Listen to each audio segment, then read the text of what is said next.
Hey, dreamer. Welcome to Sleep Theory.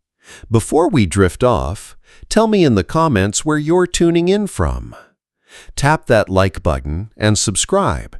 It helps the algorithm share this with more people like us. Have you ever noticed how life seems to follow strange, invisible rules? Like how everything goes wrong at the worst possible time, how people act differently when they know they're being watched, or how the harder you try to hide something, the more attention it gets. These aren't just coincidences. They're powerful, time-tested principles that shape how we think, behave, and live. So, buckle up, because once you understand how these hidden laws work, you'll start seeing the world in a whole new light. Murphy's Law, the inevitability of chaos. Picture this. You wake up late because your alarm didn't go off. You reach for your phone. Dead battery. You rush to the bathroom, squeeze the toothpaste tube, and nothing. You grab your bag, sprint to the bus stop only to see the bus pulling away just as you arrive. Frustrating? Absolutely. But surprising? Not if you know Murphy's Law. Anything that can go wrong will go wrong. It sounds like an exaggeration, but once you start paying attention, you'll see it everywhere. A simple coffee spill turns into a ruined shirt, which leads to a missed interview, which somehow spirals into an entire day of misfortunes. It's as if the universe conspires against you. But why does this happen? Murphy's Law is not about bad luck, it's about complexity. The world is full of interconnected systems, and small errors have a way of cascading into disasters. Think of NASA's Apollo 13 mission. A single faulty wire in an oxygen tank led to an explosion that almost cost the astronauts their lives. The engineers had planned for everything, but not that one tiny detail. This law isn't just about accepting that things will go wrong. It's about preparing for them. Airplane pilots have backup plans for their backup plans because they know that if something can fail, it probably will. The best way to beat Murphy's Law is to anticipate failure before it happens. And sometimes, the things that go wrong are just life rerouting you towards something better. Maybe missing that bus saved you from being caught in a storm. Maybe spilling your coffee led to a conversation with someone important. Murphy's Law teaches us two things. Be prepared and don't take life's mishaps too seriously. Because in the end, chaos is just part of the adventure. Hanlon's razor. Malice or just incompetence. Have you ever sent a polite email only to receive a cold or hostile response? Or held the door open for someone and they didn't even say thank you? It's easy to assume people are rude, inconsiderate, or even out to get you. But what if they're just clueless? That's where Hanlon's razor comes in. Never attribute to malice that which can be explained by incompetence. Let's think about it. You're at work, and your boss makes a decision. That seems completely irrational. Is he trying to ruin your life? Probably not. It's far more likely that he's just not great at his job. The same goes for customer service mishaps, bureaucratic delays, and even political blunders. More often than not, what seems like an evil plot is just a mix of forgetfulness, bad planning, or simple human error. One of the best examples of Hanlon's razor in action is large corporations. Have you ever been on hold with customer service for what feels like an eternity? It's tempting to think, they don't care about me. But the reality is more boring. They probably just don't have enough staff, or their system is outdated. It's not a conspiracy. It's just inefficiency. This principle can change how you see the world. Instead of assuming the worst, it encourages you to pause and ask, could this just be a mistake? People aren't always plotting against you. Sometimes they're just distracted, uninformed, or overwhelmed. The next time someone cuts you off in traffic, consider this. Are they being a jerk, or are they just having a bad day?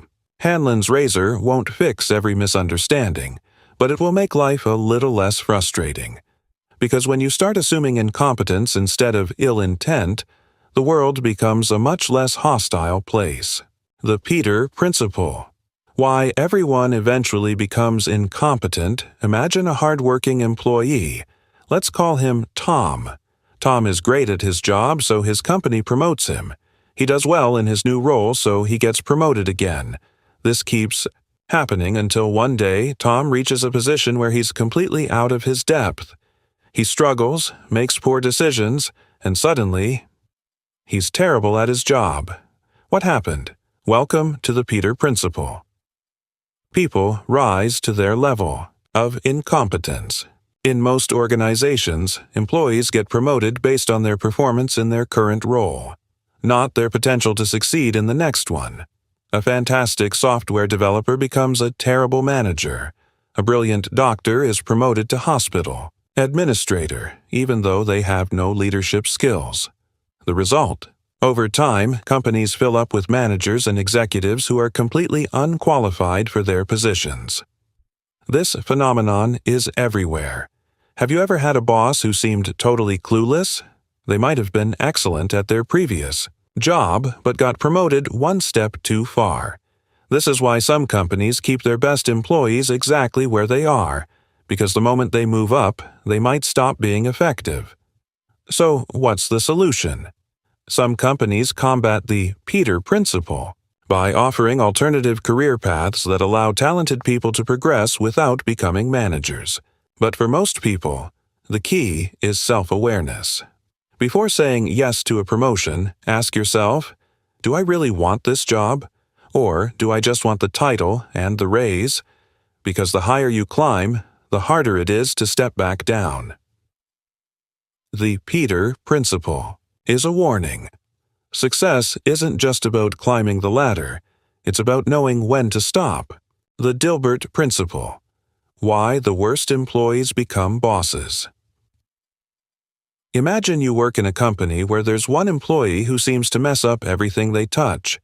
They can't meet deadlines, they don't understand basic tasks, and somehow, they have a way of making the simplest problems worse. You assume they'll get fired soon. But then something shocking happens. They get promoted. How? Why? This is the Dilbert Principle in action. Companies systematically promote their least competent employees into management to limit the damage they can do elsewhere. Yes, you heard that right. The theory suggests that instead of firing bad employees, companies move them into leadership roles where they don't have to handle important work anymore. The idea is that an incompetent manager does less harm than an incompetent worker on the ground floor who directly affects productivity. Sounds ridiculous, right? But think about it. Have you ever had a boss who seemed completely disconnected from reality? Who sat in meetings talking about vision and strategy while avoiding actual decision-making? Who had no idea how the company's products even worked? There's a good chance they were promoted not because they were good at their job, but because they were bad at it. This principle is so widespread that it became the foundation for the famous Dilbert comic strip, created by Scott Adams. He noticed that in many companies, leadership positions weren't given to the most talented or hardworking people, but to those who were simply too much of a liability elsewhere. So, what does this mean for you? First, if you ever wonder why so many managers seem incompetent, now you know. And second, if you're ever offered a promotion, think twice. Are you being rewarded for your skills, or are they just trying to move you out of the way? The best way to avoid becoming a Dilbert-style manager is to always keep learning, and never stop doing real work no matter how high you climb. Pareto Principle, the 80-20 rule. Why a small effort creates most results. Take a moment to think about your daily routine. Out of all the things you do, how many of them actually make a difference? You probably spend hours answering emails, attending meetings, and checking notifications. But when you look at what truly drives success, only a handful of tasks really matter. That's the Pareto Principle in action. 80% of results come from 20% of the effort. Named after Italian economist Vilfredo Pareto, who discovered that 80% of Italy's land was owned by 20% of the population, This rule applies to almost everything in life. In business, 80% of profits usually come from 20% of customers. In sports, 80% of wins often come from 20% of players. Even in relationships, 80% of your happiness probably comes from just 20% of the people you interact with. Once you recognize this pattern, everything changes. Instead of wasting time on low-impact tasks, you can focus on the few things that truly drive results. If you're studying, you don't need to read an entire textbook. 20% of the key concepts will likely be responsible for 80% of your understanding. If you are running a business, identifying the 20% of customers who bring in most of your revenue can help you grow much faster. But here's where it gets even more interesting. The Pareto principle is not just about working less. It's about working smart. It's about realizing that success isn't about doing more. It's about doing less of the things that don't matter and more of the things that do. The next time you feel overwhelmed, ask yourself, what's the 20% that truly moves the needle? Find that, and you'll accomplish more with less effort. Parkinson's Law. Why work always takes longer than it should. Have you ever noticed that if you have an entire week to complete a simple task, it somehow takes the whole week? But if you're given just 1 hour, you manage to finish it in an hour. That's Parkinson's Law at work. Work expands to fill the time available for its completion. This principle was first coined by British naval historian Cyril Northcote Parkinson, who observed that as bureaucracies grow, they become less efficient. But this isn't just a problem for governments or corporations. It happens in our everyday lives, too. Think about a student with a 10-page essay due in a month. They start slowly, procrastinate, and only in the last few days do they finally start writing. If they had been given just 1 week instead of a month, they probably would have still finished it, because the deadline forces efficiency. The same happens at work. A report that could be written in 2 hours suddenly stretches across several meetings and endless revisions because the deadline allows it. The more time you give a task, the more unnecessary work gets added. So, how do you beat Parkinson's Law? By setting artificial deadlines. If you have a project due in 2 weeks, pretend it's due in 3 days. You'll be amazed at how much you can accomplish when you force yourself to work with urgency. This law is also why some of the most successful companies operate under tight deadlines. When Apple was developing the iPhone, Steve Jobs insisted on extremely short production cycles, because he knew that if engineers were given too much time, they would overcomplicate things. By keeping the schedule tight, they got things done faster and more efficiently. The takeaway? If you want to be productive, don't give yourself too much time. Set shorter deadlines, work faster, and avoid letting tasks drag on. Because the longer you give yourself, the longer it will take. Dunning-Kruger effect. Why, the less you know, the more confident you are. Imagine walking into a gym for the first time. You lift a few weights, feel strong, and suddenly think, this isn't so hard. I could be a personal trainer. But then, after a few months, you start realizing how little you actually know. You hear about muscle imbalances, nutrition science, and advanced training techniques, and suddenly, you feel like a complete beginner again. This is the Dunning-Kruger effect. The less competent you are, the more confident you feel. It's a cognitive bias where people with little knowledge overestimate their ability, while experts, who understand the depth of a subject, often doubt themselves. This explains why beginners in any field tend to be the most vocal. A person who has read 1 book on investing suddenly acts like a stock market guru. A new programmer who has just finished a few tutorials thinks they're ready to build the next Facebook. Meanwhile, real experts who have spent years mastering their craft often hesitate to claim they know it all, because they understand just how much there is to know. We see this everywhere, from social media debates to corporate meetings. The loudest person in the room is often the least informed. But recognizing this effect can help you in 2 ways. Stay humble. No matter how much you think you know, there's always more to learn. Be skeptical. Just because someone speaks with confidence doesn't mean they're right. The best way to beat the Dunning-Kruger effect? Keep learning. The more you know, the more you'll realize how much you don't know, and that's a sign of real intelligence. Cunningham's Law. The best way to get the right answer is to be wrong. Imagine you're in a heated discussion with a friend about history. You confidently declare, the Great Wall of China was built in the 1400s, when in fact it dates back much earlier. Suddenly, someone nearby chimes in, eager to correct you, listing every detail about its construction and evolution. Now, you've learned the correct answer, not by asking a question, but by confidently stating something wrong. This is Cunningham's Law in action. The best way to get the right answer on the internet is not to ask a question, but to post the wrong answer.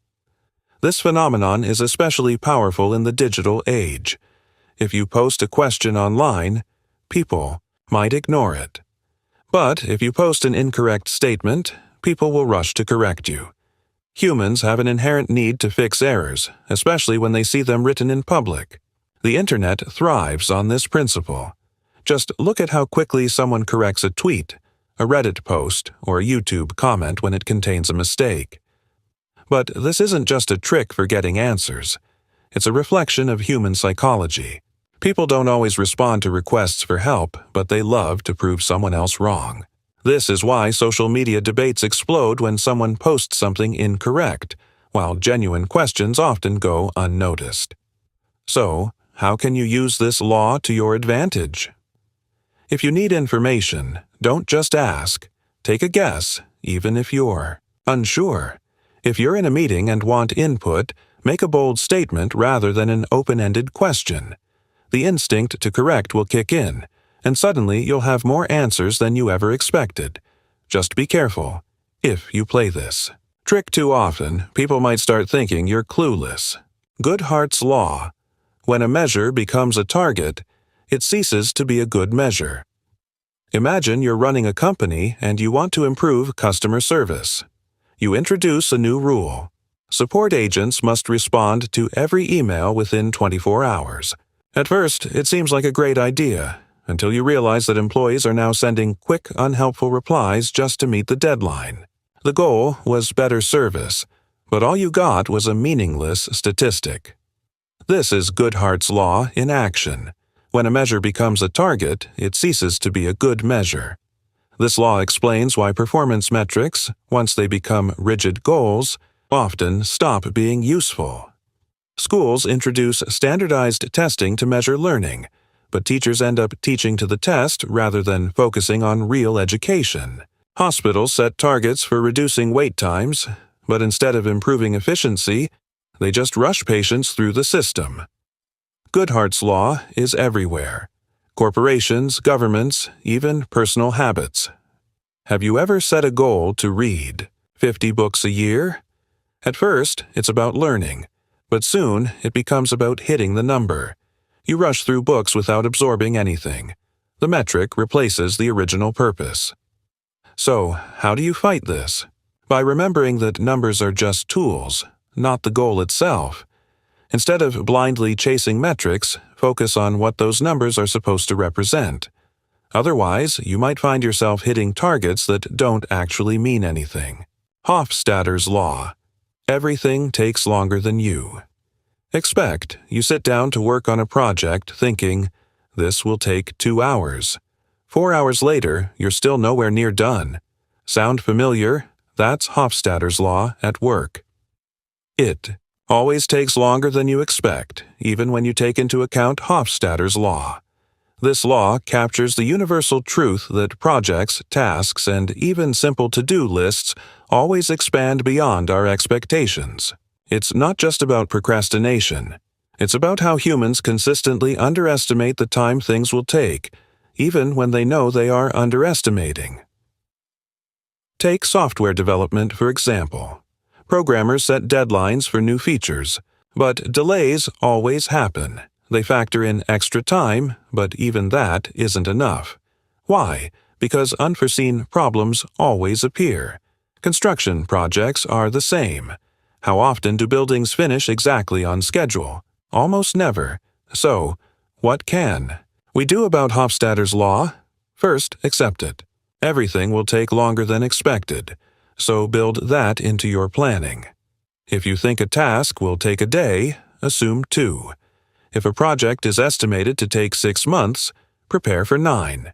And second, don't beat yourself up when things run late. It's not just you, it's everyone.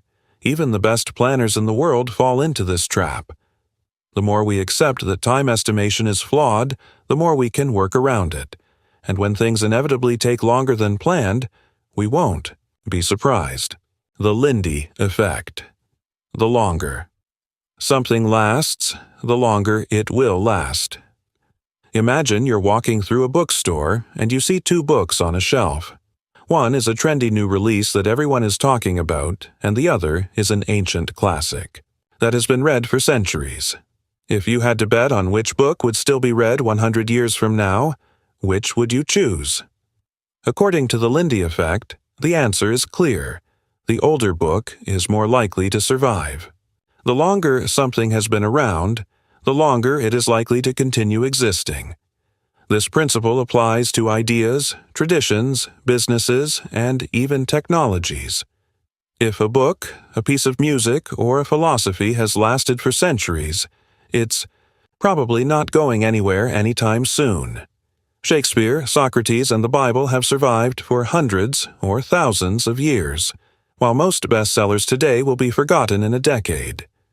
The same applies to businesses. A startup that's only 2 years old has a high risk of failing, but a company that has been around for 50 years is likely to last for another 50. Why? Because things that survive the test of time usually do so for a reason. They have proven value. The Lindy effect is a powerful tool for making decisions.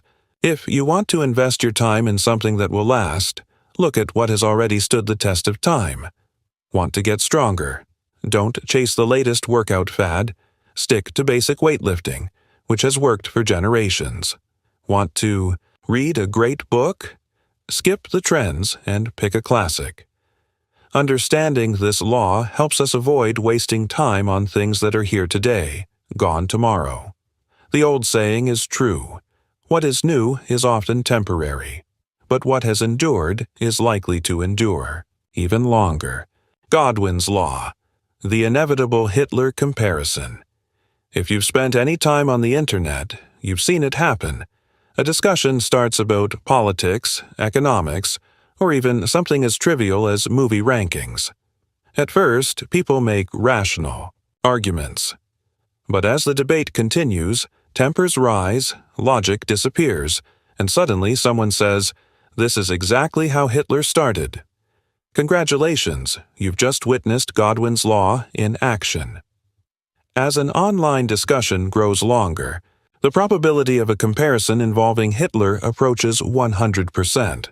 No matter the topic, taxes, social media policies, fashion trends, if an argument lasts long enough, someone will eventually bring up the Nazis. This isn't because every discussion is actually related to World War II, but because people tend to use the most extreme historical comparison they can think of when they run out of valid points. This law shows how debates often collapse under their own weight. When someone resorts to a Hitler comparison, it usually means rational discussion has ended. It's a sign that emotions have taken over, and no real progress is being made. Understanding Godwin's Law is useful for 2 reasons. First, if you see it happening, you know the argument is no longer productive. Second, if you feel like making that comparison yourself, take a step back. If your best argument is, "This is like the Nazis," you might want to rethink your position. So next time you're in an online debate and someone makes a dramatic Hitler comparison, just smile. You've seen Godwin's Law at work, and you know it's time to walk away. Brandolini's Law, the bullshit asymmetry principle. Why lies spread faster than truth. Imagine you're scrolling through social media, and you see a post that says, "Drinking lemon water every morning cures cancer." It's got thousands of likes and shares. But as someone who knows a thing or two about science, you realize this is completely false. You start typing a reply to correct the misinformation, but then you stop. Because how do you even begin to explain all the reasons this claim is wrong? This is the problem described by Brandolini's law. The amount of energy needed to refute. Bullshit is an order of magnitude larger than the energy needed to produce it.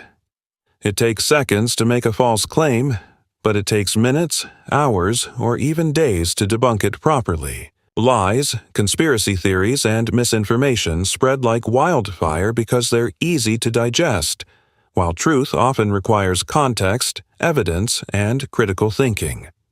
This principle explains why social media is filled with misleading information. Fake news is exciting, dramatic, and simple.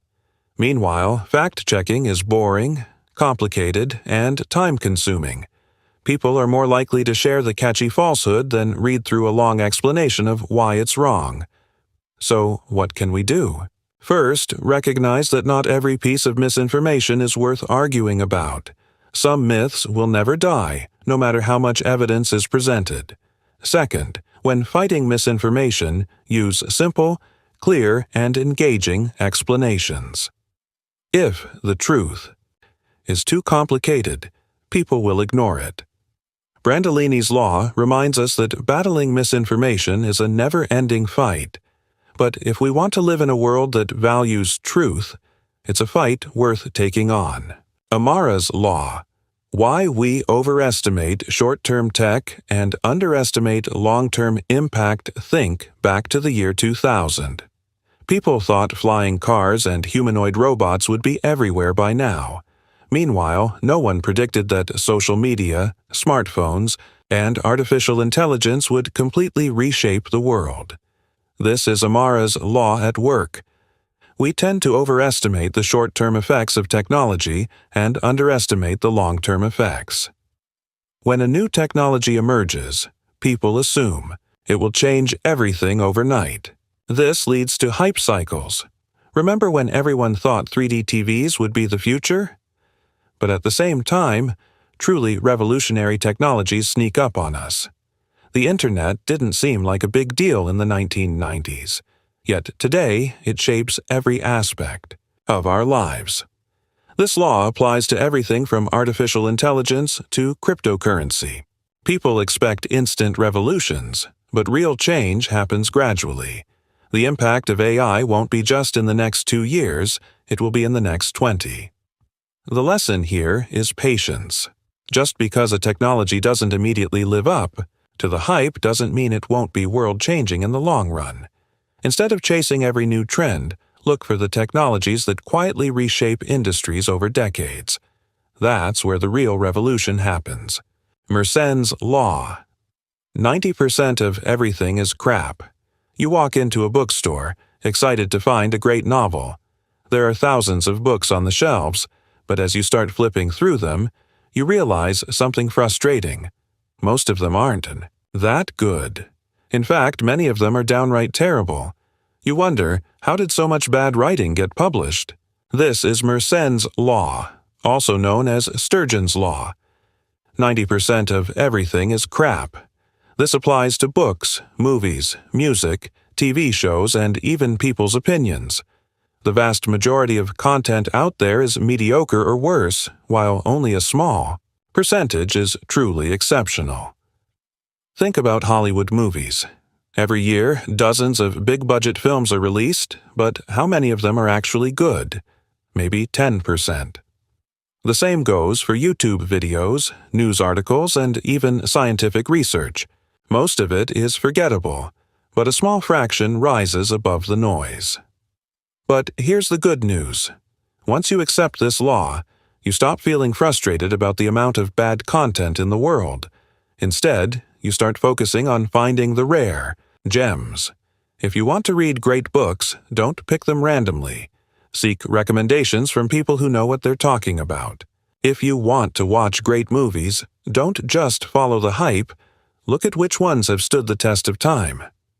Understanding Mersenn's law also helps if you're a creator. Don't expect everything you make to be amazing, even the best. Writers, filmmakers, and artists produce a lot of garbage before they create something brilliant. The key is to keep creating and refining, knowing that the 10% of greatness is what matters. So the next time you're drowning in a sea of mediocrity, don't get discouraged. Just remember, most of everything is bad, but that 10% is worth searching for. Shirky Principle. Why organizations resist solving problems. Imagine you work for a big corporation and you notice something inefficient. Maybe there's a pointless approval process or a software system that wastes time. You suggest a simple fix, thinking your boss will be thrilled. Instead, they ignore you. Worse, they seem annoyed that you even brought it up. This is the Shirky Principle at work. Institutions will try to preserve the problem to which they are the solution.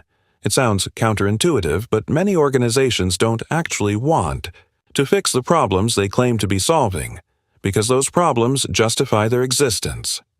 A government agency created to fight poverty might not be thrilled if poverty is completely solved, because then they would have no reason to exist. A tech company that sells cybersecurity software benefits from a world full of cyber threats. This explains why bureaucracies never seem to get smaller and why some corporate policies make no sense. If a department is built to fix a problem, solving that problem means losing jobs, budgets, and influence. So instead, they focus on managing the problem, not eliminating it. What can you do with this knowledge? First, recognize when an organization isn't really interested in change. If you're suggesting a brilliant fix but getting resistance, you might be up against the Shirky Principle. Second, if you work in an industry that thrives on problems, be honest about whether you're actually solving them or just maintaining them. The best way to fight this principle is to focus on real impact, even if it means making yourself less necessary. Because the truth is, the people who actually solve problems are the ones who create the most lasting value. Hick's Law. The more choices you have, the slower. You decide you're at a restaurant, and the waiter hands you a massive menu with dozens of options. You start flipping through it, overwhelmed. Should you get pasta, a burger, sushi? Every option sounds good, but the more you think, the harder it becomes to decide. When the waiter finally comes back, you panic and blurt out, I'll just have the chicken. Congratulations, you've just experienced Hick's Law. The more choices you have, the longer it takes to make a decision.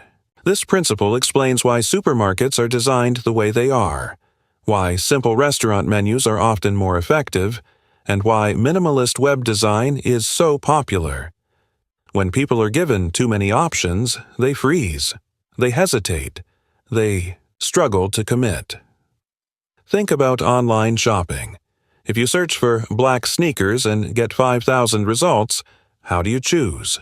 You scroll endlessly, reading reviews, comparing prices, until you either give up or pick something at random. This law has massive implications for business, design, and productivity. Companies that understand Hick's Law simplify choices for their customers. Apple, for example, doesn't overwhelm you with hundreds of products. They give you a handful of options, making it easier to choose. If you want to make better decisions in life, reduce the number of choices you give yourself. Limit your options when ordering food. Cut down your wardrobe to essentials. Instead of browsing every possible workout routine, just pick one and stick with it. The less time you spend deciding, the more time you can spend doing. Foot's Law. If something works, it's not stupid. You're watching someone fix a broken chair by using duct tape and zip ties. It looks ridiculous, but it holds up perfectly. You laugh, but then you remember. It works. This is Foot's Law. If it looks stupid but works, it's not stupid. This principle applies to engineering, problem-solving, and even life itself. Some of the best ideas in history seemed dumb at first. WD-40, the famous lubricant, was created on the 40th attempt. Because every previous version failed. Post-it notes were invented by accident when someone was trying to create a super strong glue, but ended up with a weak adhesive instead. In sports, athletes develop weird training techniques that look silly, but give them an edge. In business, companies make unconventional decisions that seem crazy but turn out to be genius. When Airbnb first started, the idea of letting strangers sleep in your house sounded ridiculous.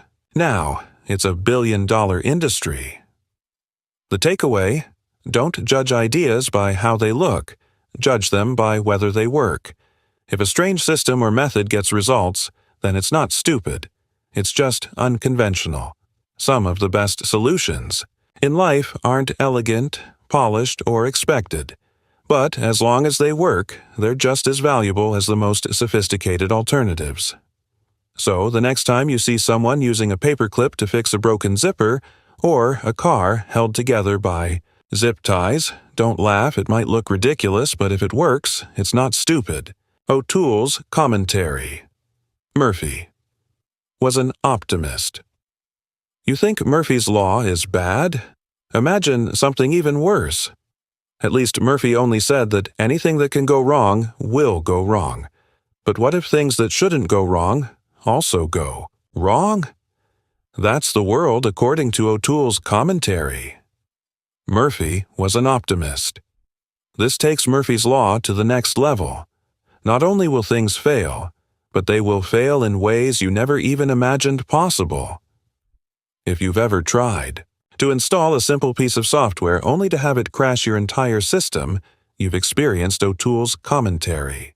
If you've ever fixed one problem in your house only to discover two new ones, this law was at work.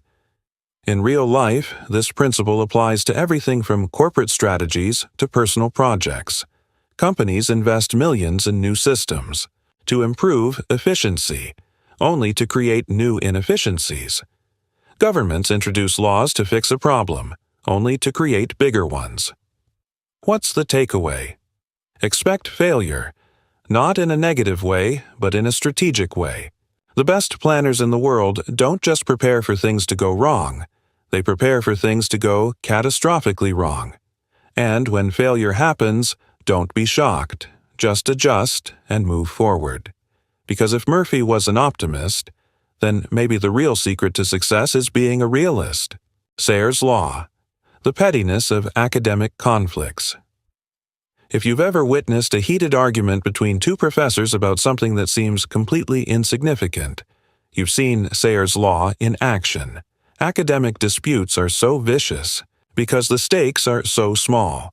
This applies not just to academia, but to any environment where people are fighting over status rather than substance. The smaller the stakes, the more intense the battle. Why? Because when the outcome actually matters, people stay rational. But when the stakes are low, when people are arguing over pride, recognition, or ego, the gloves come off. Look at office politics. People in a company may barely react to a major strategic shift, but when it comes to something trivial, like where the coffee machine should be placed, suddenly emotions run wild, or take the internet. The most aggressive debates aren't over world-changing issues. They're over whether pineapple belongs on pizza, or whether a movie adaptation was faithful enough to the book. People love fighting about things that don't matter because their ego is at stake, not actual consequences. The lesson: be careful where you spend your energy. The most dramatic battles are often the least important ones. And if you find yourself caught in a debate that's getting out of control, ask yourself, does this even matter? If the answer is no, step back and let the small minds keep fighting. Schelling point: unspoken agreements. Imagine you and a friend get separated in a crowded city with no way to communicate. Where do you go to find each other? Without discussing it in advance, you might both instinctively head to the tallest landmark, the Eiffel Tower in Paris, Times Square in New York, or Big Ben in London. This is Schelling's point. People naturally coordinate by choosing an obvious focal point even without communication. This is why travelers who get lost often find each other at famous landmarks. It's why, if you and a friend pick a restaurant separately, you might both choose the same popular spot. It's why businesses naturally cluster in certain areas. Why Silicon Valley became the place for tech companies. Or why Wall Street became the center of finance. Schelling points are everywhere in human decision-making. In negotiations, both sides might instinctively settle on a fair middle ground. In dating, people meet at socially understood, safe locations. Even in video games, players often gather at key points on a map, even without being told to do so. Understanding this principle can make you a better strategist. If you need to coordinate with someone but can't communicate, ask yourself, what's the obvious choice? If you want to attract people to a new idea or business, ask, where is the natural meeting place? When you think in terms of Schelling points, you can predict human behavior without ever saying a word. Benford's law, the strange math of real life. If you collect a random set of real-world numbers, prices, populations, bank balances, you'd expect all digits, 1 to 9, to appear equally often at the beginning of those numbers, right? Surprisingly, they don't. According to Benford's law, about 30% of all real-world numbers start with 1. Meanwhile, fewer numbers start with 9. This law sounds bizarre, but it's been observed in everything from electricity bills to scientific data. It even helps catch fraud. When people fake numbers, they tend to distribute digits evenly, but real data doesn't work that way. That's why auditors use Benford's law to detect financial fraud. If someone's tax return or election results don't follow the expected digit pattern, something suspicious might be happening. But why does this happen? The answer lies in logarithmic growth. Many natural systems grow multiplicatively rather than linearly. A small company with 100 customers doesn't grow to 200, then 300. It grows to 1,000, then 10,000. As a result, numbers that start with 1 appear more frequently in the early stages of growth. This is one of those hidden patterns in life that most people never notice, but once you see it, you can't unsee it. From stock prices to social media followers, Benford's law shows that even randomness has structure. And if you understand it, you can spot things that others miss. Lotka's law, a small number of people do most of the work. Ever notice how in any group project 1 or 2 people do most of the work while the rest barely contribute? That's Lotka's law in action. A small minority of contributors produce the majority of the output. This applies to almost every field: science, art, business, even social media. A few researchers publish most of the papers. A handful of musicians produce the most popular songs. The top 1% of YouTubers get most of the views. This is not just about skill. It's about exponential effort. The most productive people don't just work twice as hard as the average person. They work 10 times as hard. They obsess over their craft. And because their experience compounds over time, their output skyrockets. Lotka's law is both inspiring and humbling. It means that if you want to excel in any field, you don't need to be the most talented. You just need to produce more work than anyone else. Keep writing, keep building, keep learning. The more you create, the more you separate yourself from the pack. And if you're ever frustrated by people who don't pull their weight in a group project, just remember, Lotka's law predicted it. Metcalfe's law. The power of networks. Imagine you're the first person in the world to own a telephone. It's revolutionary technology, but completely useless because there's no one to call. Then, one more person gets a phone. Now, there's some value. As more and more people join, the system becomes exponentially more useful. This is Metcalfe's law. The value of a network increases with the square of the number of its users. Think about social media. If only 10 people were on Facebook, it wouldn't be valuable. But when everyone is on Facebook, it becomes impossible to ignore. The same applies to WhatsApp, email, or even cryptocurrencies. The more users they have, the more valuable they become. But there's a dark side to this law. Just as a network's value grows as more people join, so does its potential for chaos. A small chat group is manageable. A giant social platform can become overwhelming with misinformation, spam, and trolls. For businesses, Metcalfe's law explains why companies fight so hard to dominate their industry. If your network reaches critical mass, it becomes self-sustaining. That's why Apple's ecosystem, from iPhones to Macs, keeps people locked in. Once a network becomes the standard, switching becomes almost impossible. The lesson: if you want to create something powerful, build a network, not just a product. The more people connect to what you offer, the more indispensable it becomes. Gresham's law: bad money drives out. Good: imagine you have two coins in your pocket. One is pure gold, the other is cheap metal but looks almost identical. If stores accept both at the same value, which one do you spend first? The cheaper one, of course. And what happens to the gold coin? You keep it. Multiply this behavior across society, and suddenly only bad money is circulating, while good money disappears. This is Gresham's law. Bad money drives good money out of circulation. Historically, when governments introduced coins made of cheaper metals while keeping the old, valuable ones in circulation, people hoarded the precious ones and spent the inferior ones. Over time, the entire system was flooded with low-quality money. This concept extends far beyond currency. In business, low-quality products can take over the market because they are cheaper or more aggressively marketed. In media, clickbait and sensationalism tend to push out well-researched journalism. On social media, misinformation spreads faster than truth because it's more entertaining. The key takeaway: quality doesn't always win. What's easier, cheaper, or louder often does. But if you want to build something lasting, fight against Gresham's law.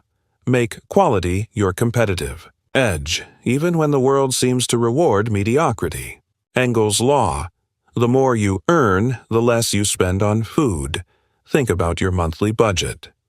If you earn very little, most of your money likely goes toward basic necessities: rent, food, transportation.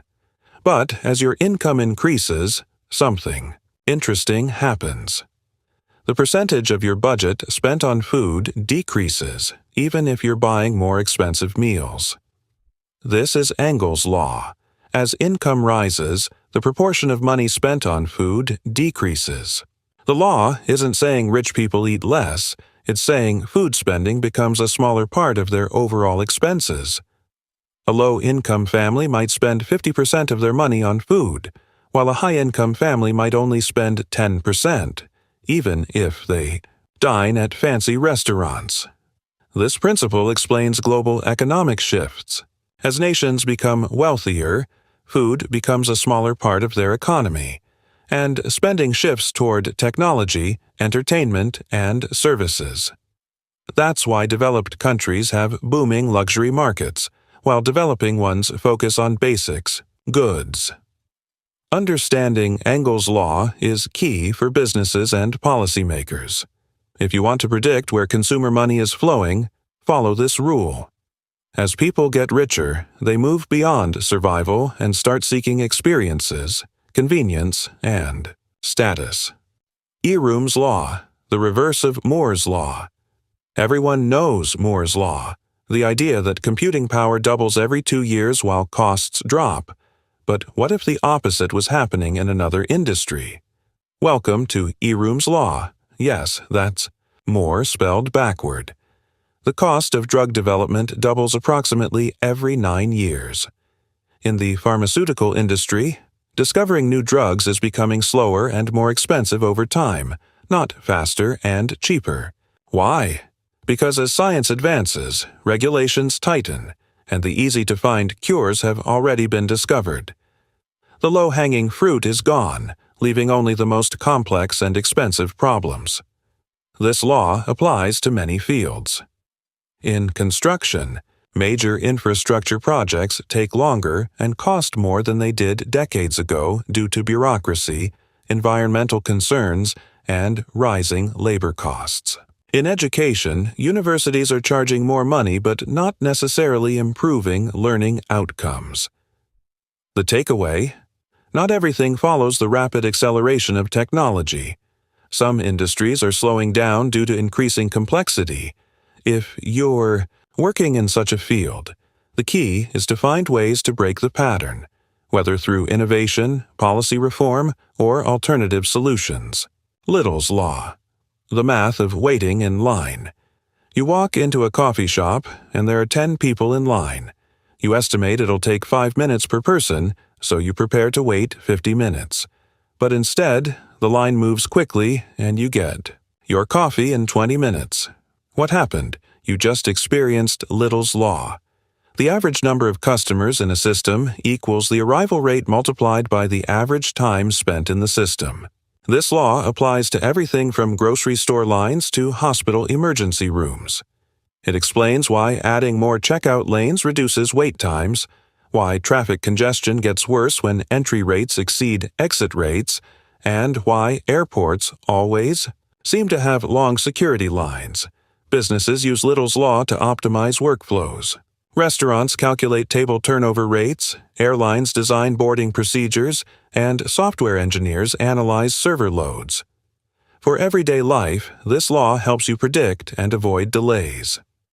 If a cafe is serving people faster than they arrive, the line will shrink. If a highway has more cars entering than exiting, expect a traffic jam. Understanding Little's Law means you'll never look at a waiting line the same way again, and you'll know exactly when to skip it. Wirth's Law. Software gets slower. Faster than hardware gets faster. You just bought a brand new laptop. It's lightning fast. For a while. Then, over time, it starts to slow down. Is the hardware getting worse? No. The software is getting heavier. This is Wirth's Law. Software gets slower faster than hardware gets faster.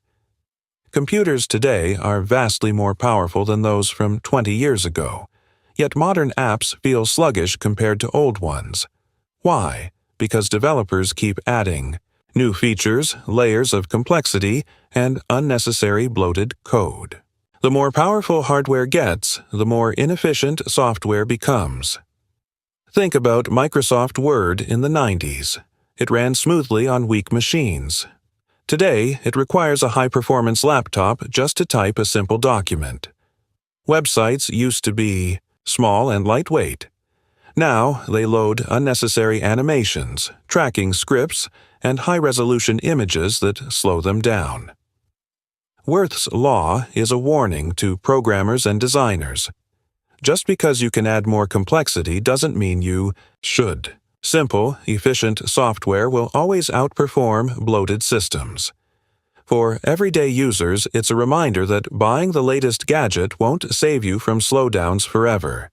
The real solution: optimize software, not just hardware. Tesler's Law. The conservation of complexity. Have you ever used a piece of software that felt too simple, almost magical in how smoothly it worked? Think about Google's search engine.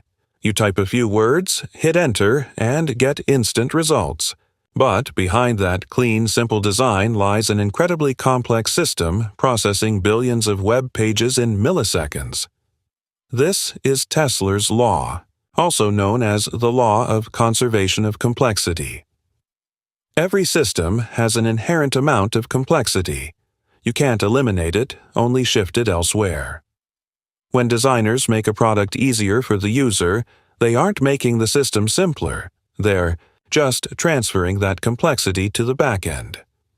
The reason you don't see the chaos behind Google Search is that all the complexity is handled by Google's engineers, not by you. Think about the iPhone. Apple made it so intuitive that even a toddler can use it. But that simplicity comes at a cost. Apple's engineers had to do enormous amounts of work behind the scenes to hide the complexity from the user. On the other hand, if a system makes the user do all the work, like old software that required command line inputs, it's because the complexity wasn't hidden. It was dumped onto the user instead. This law applies outside of technology too.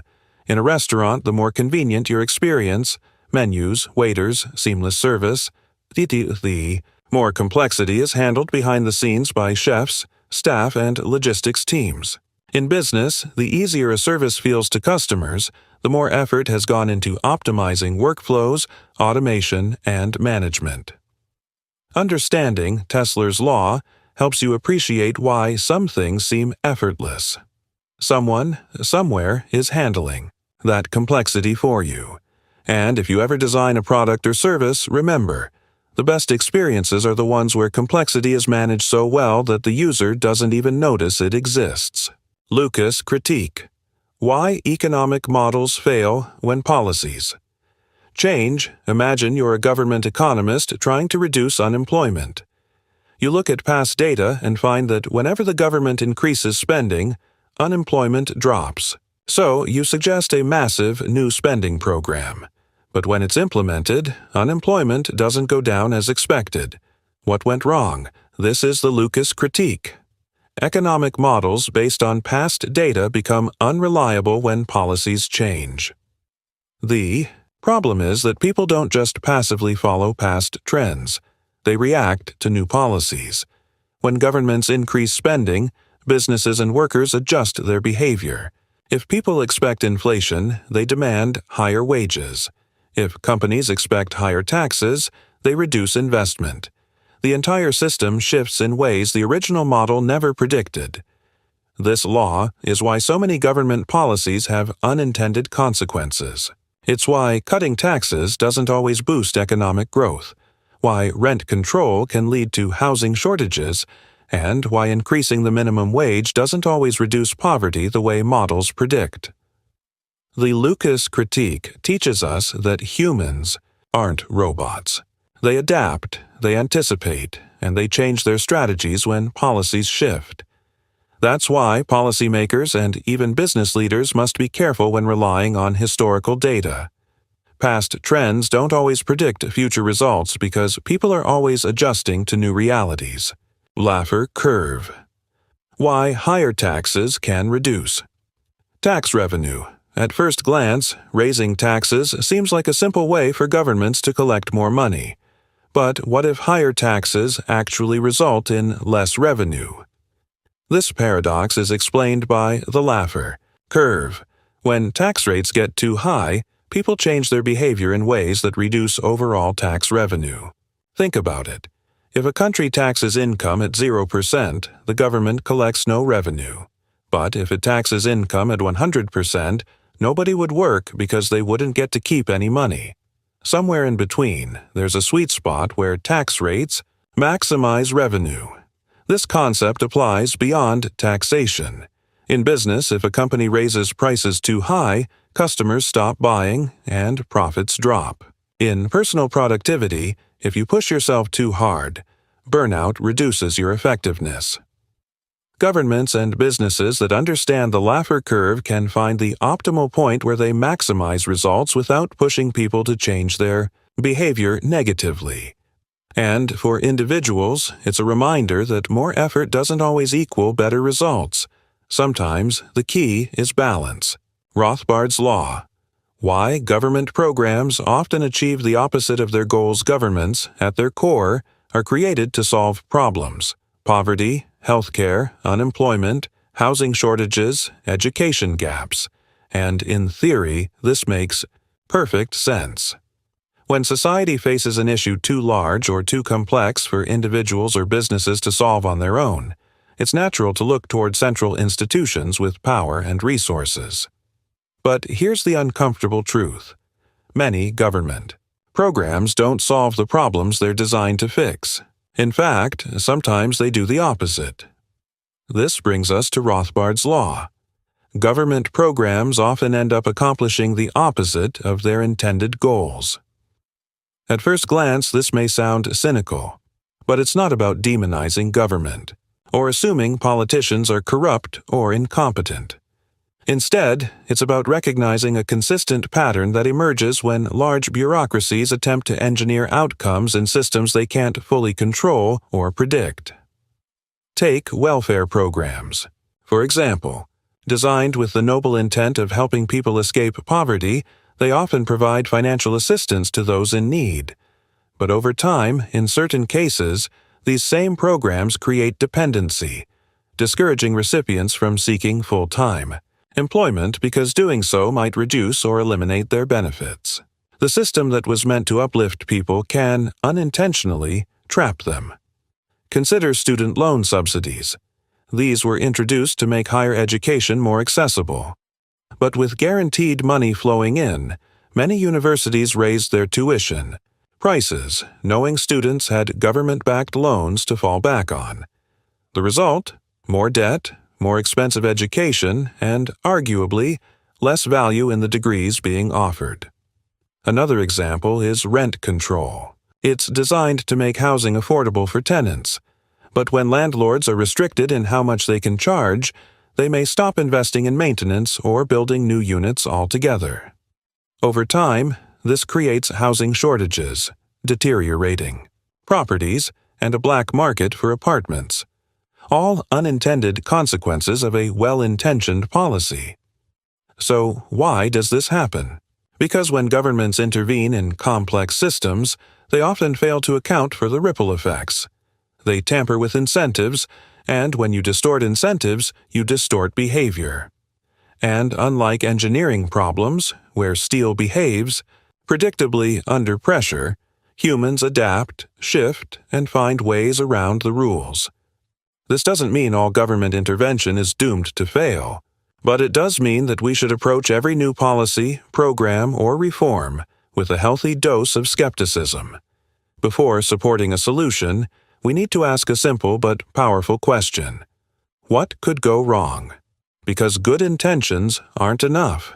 Policies must be judged not by what they hope to achieve, but by what they actually produce in the real world. Incentives, not intentions, drive behavior. That's why smart solutions often focus on aligning individual interests with broader societal goals instead of trying to control outcomes from the top down. In the end, Rothbard's law is a reminder that the road to unintended consequences is often paved with the best of intentions. And if we want to build systems that truly help people, we must design them with both vision and humility. Say's law. Why supply creates its own demand. Imagine for a moment that you invent something the world has never seen before. Let's say it's a wearable device that lets people translate their thoughts into text in real time.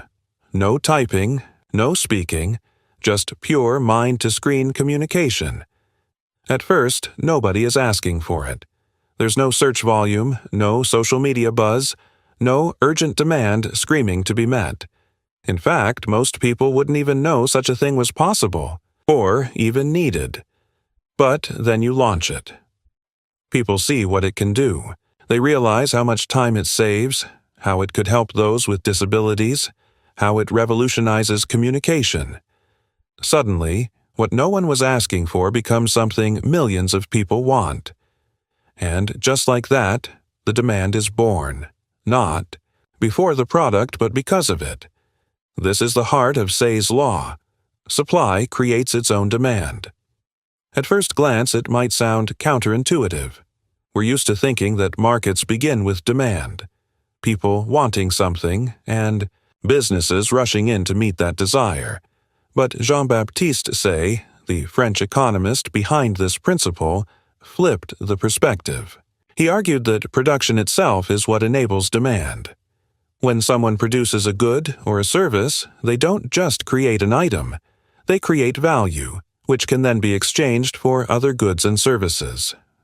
A baker doesn't just bake bread. She creates something that lets her trade with a carpenter, a teacher, or a tailor. By producing something, she becomes a consumer in the marketplace. Say's law highlights a powerful economic truth. We consume by producing. In a healthy economy, it's not just about how much people spend. It's about how much value they create. And when production rises, new opportunities, new industries, and yes, new demands follow. Think about the smartphone. Before the iPhone existed, people were content with flip phones and keyboards.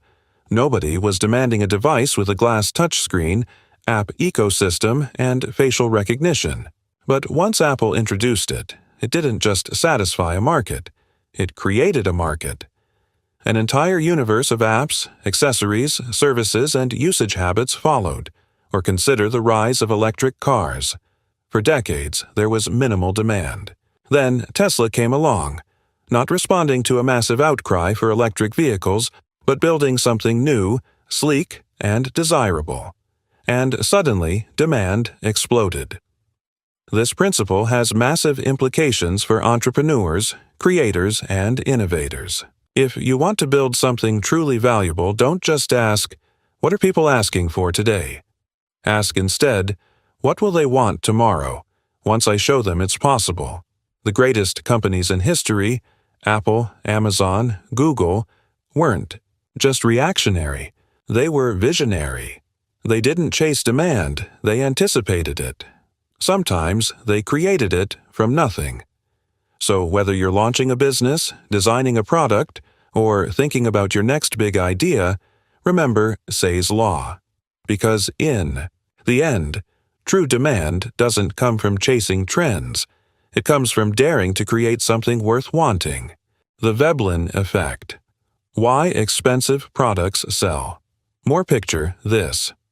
You walk into a sleek, high-end store lined with glass displays and soft jazz playing in the background.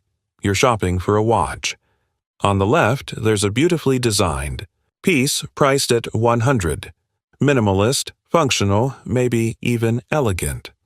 On the right, there's a similarly styled watch, but this one costs $10,000. Is it made of better materials? Perhaps. Does it keep time more accurately? Probably not. Both use quartz or automatic movements that do the job well. So why is one 100 times more expensive than the other? More importantly, why are you more tempted to buy the expensive one, even if you didn't come in looking for a watch at all? This is the psychological power of the Veblen effect. Some goods become more desirable as their price increases. Unlike most products, where lower price equals higher demand, Veblen goods work in reverse. They become more appealing specifically because they're expensive. The price tag doesn't scare people away, it attracts them. Why? Because in a world driven by perception, price equals prestige. That $10,000 watch doesn't just tell time, it tells a story. It says, "I can afford this." It signals wealth, taste, status, success, and in social psychology, signaling is everything. We see this everywhere.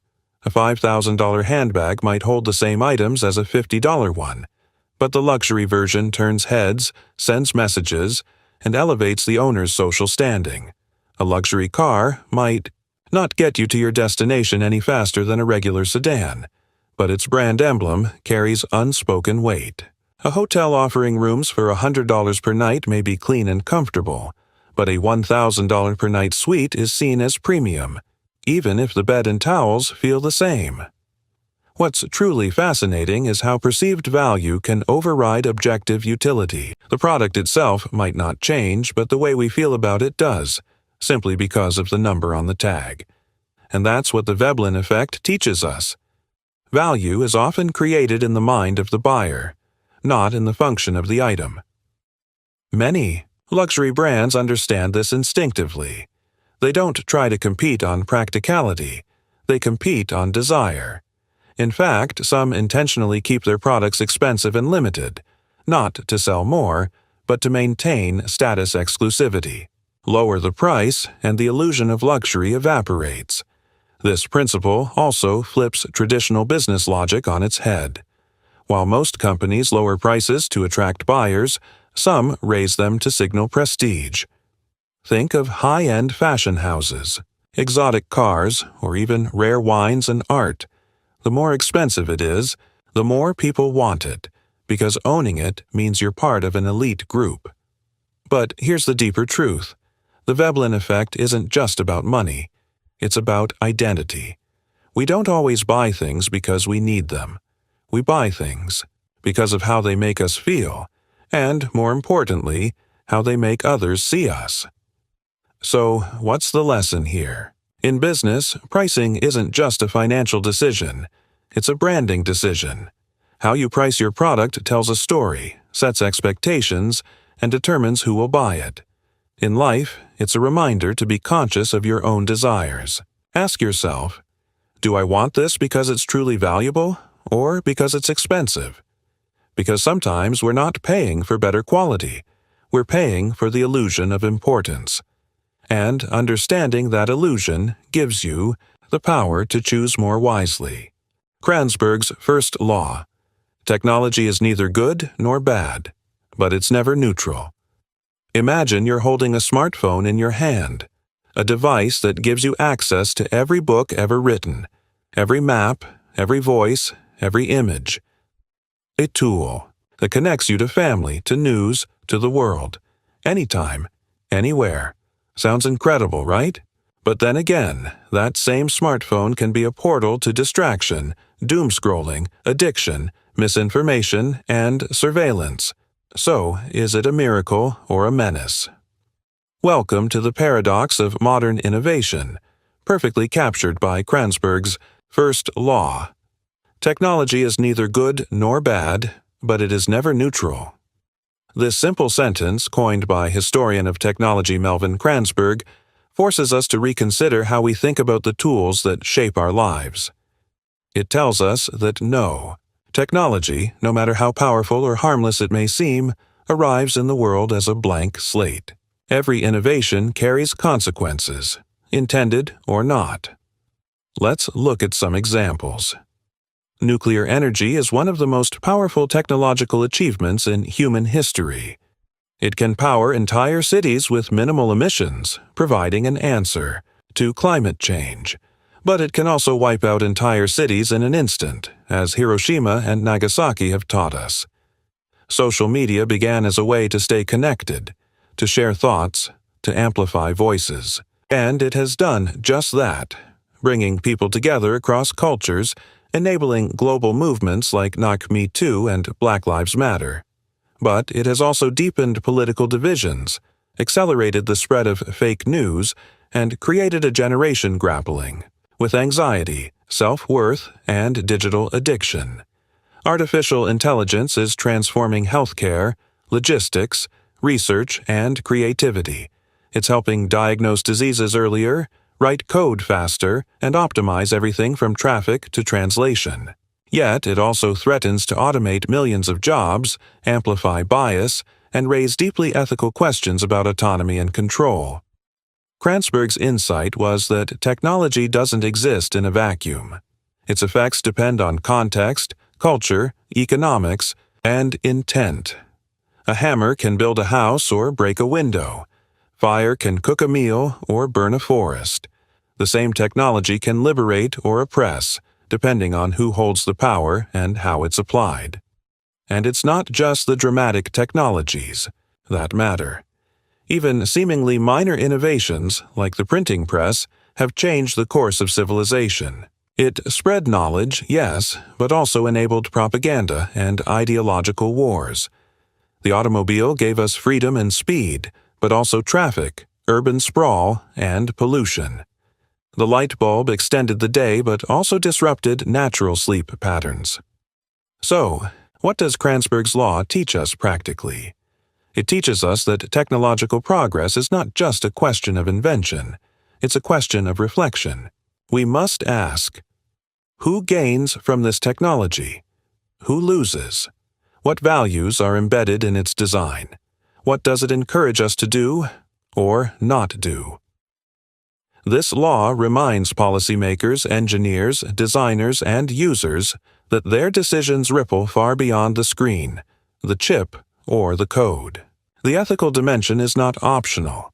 It's essential, And as we stand on the edge of even more disruptive waves, quantum computing, brain-machine interfaces, autonomous weapons, the importance of this idea grows louder.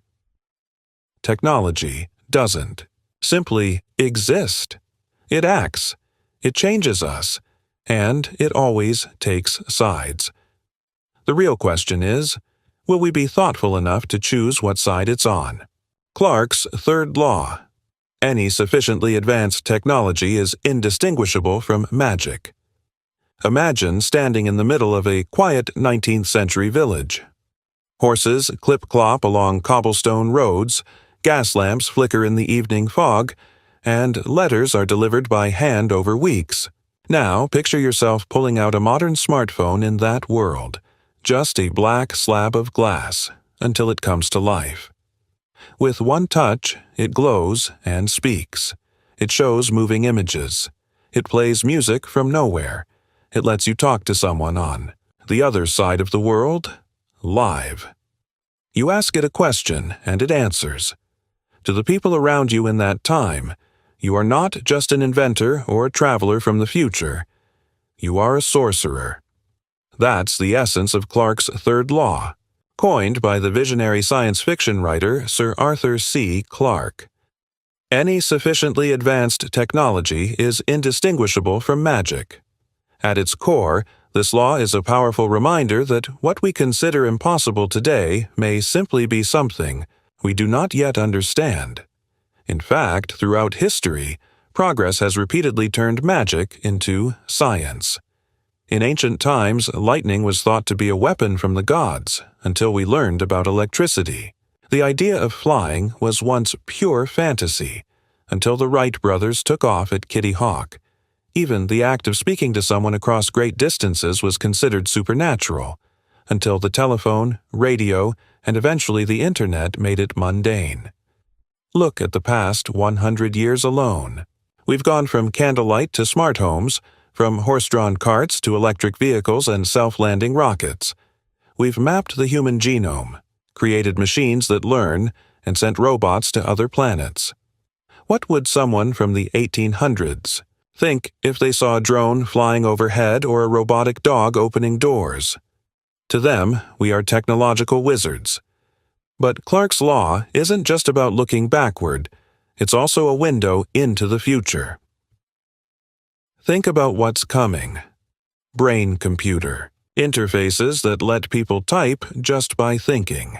Quantum computers that could crack today's strongest encryption in seconds.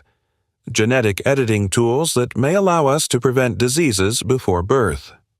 Artificial intelligence that can compose symphonies, diagnose illness, or generate realistic, human conversation. If someone from 2024 stepped into our world today, they might pity our primitive devices, or they might be bound by technologies we can't yet comprehend. Because the distance between reality and imagination is shrinking. Every new breakthrough brings us closer to what once belonged only to science fiction. So, what does Clarke's law really teach us? It tells us to keep our minds open, to never dismiss something just because it sounds impossible. Every truly revolutionary invention starts as an idea that others laugh at. People once scoffed at electricity. They laughed at the internet. They said space travel was a fantasy. And yet, here we are, living in a world of satellites, algorithms, and answers in our pockets.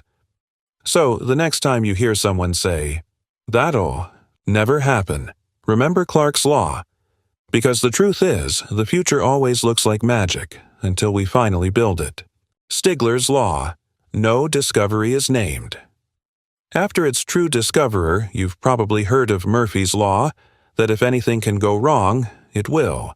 But what if I told you that Murphy himself didn't actually coin that phrase? Or take Pythagoras' theorem, one of the most widely known concepts in mathematics. Most people assume it was Pythagoras who first discovered that A2 plus B2 C2 in right-angled triangles. But long before him, ancient Babylonian tablets already documented knowledge of this geometric relationship. And here's the ultimate irony. The very idea that no discovery is named after its true discoverer, that concept itself, is called Stigler's law. Yet, Stigler didn't discover it. He openly credited it to sociologist Robert K. Merton. No scientific discovery is named after its original discoverer. Stigler's law, it's a paradox, a playful wink at history, and yet it reveals a deeply rooted pattern in the way human knowledge spreads. We often remember the storyteller, not the originator. Throughout history, credit has been given not necessarily to the person who first had the idea, but to the person who popularized it, gave it a name, or happened to be in the right place at the right time.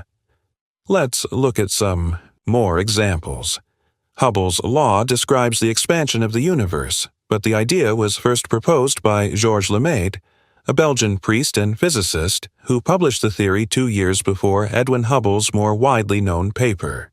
Newton's first law of motion, the idea that an object in motion stays in motion unless acted upon, was first articulated by Galileo, yet Newton is more commonly associated with it. Darwin's theory of evolution by natural selection was also being developed around the same time by Alfred Russel Wallace, whose contributions were crucial, but today Darwin's name dominates the story. Why does this happen? Partly because science isn't always fair, and partly because history tends to favor the louder voice, the better marketer, or the more influential figure. Sometimes the first discoverer publishes in obscurity or in a language that doesn't reach the scientific mainstream. Other times they simply lack the platform, the network, or the timing to make their discovery heard. It also reflects a deeper truth about how progress is rarely the work of one person alone. Scientific discovery is often incremental, built on layers of forgotten contributions, refinements, failed experiments, and quiet insights.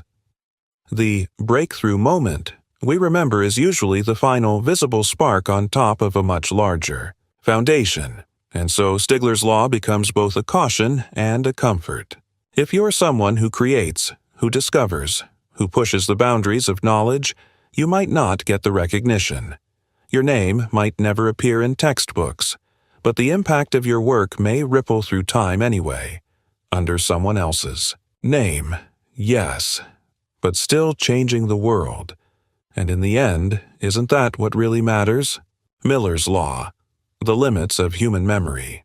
You're in a conversation, and someone rattles off their phone number. It's a quick stream of digits. No time to write it down. You repeat it to yourself once, twice, but by the third time, it's already slipping from your mind. Was it 764 or 746? 8 digits or 9? Why does this happen? It's not because you're forgetful or distracted. It's because your brain is working exactly as it was designed to. Welcome to Miller's Law, proposed in 1956 by cognitive psychologist George A. Miller. The average person can hold about 7 plus 2 pieces of information in their working memory at a time. This means that most people can manage somewhere between 5 and 9 individual bits of information at any given moment before their memory starts to fumble. And this simple limitation has shaped everything, from how we design phone numbers, to how we structure presentations, to how information is delivered in classrooms. Think about phone numbers. Originally, they were designed to be just 7 digits long, because studies showed that's the sweet spot for most people's short-term memory. Add an area code or country prefix, and suddenly we're in overload territory. That's why we now break numbers into chunks.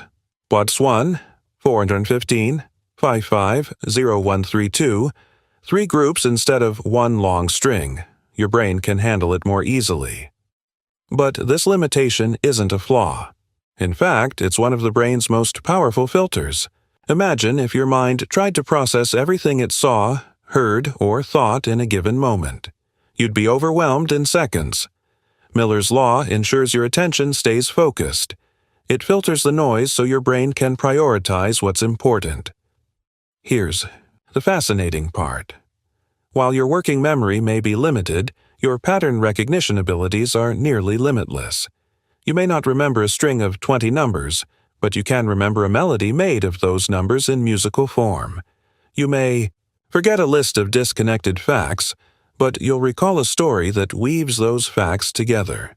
You might struggle to recall 12 random letters, but if they spell out imagination, your brain recognizes it instantly.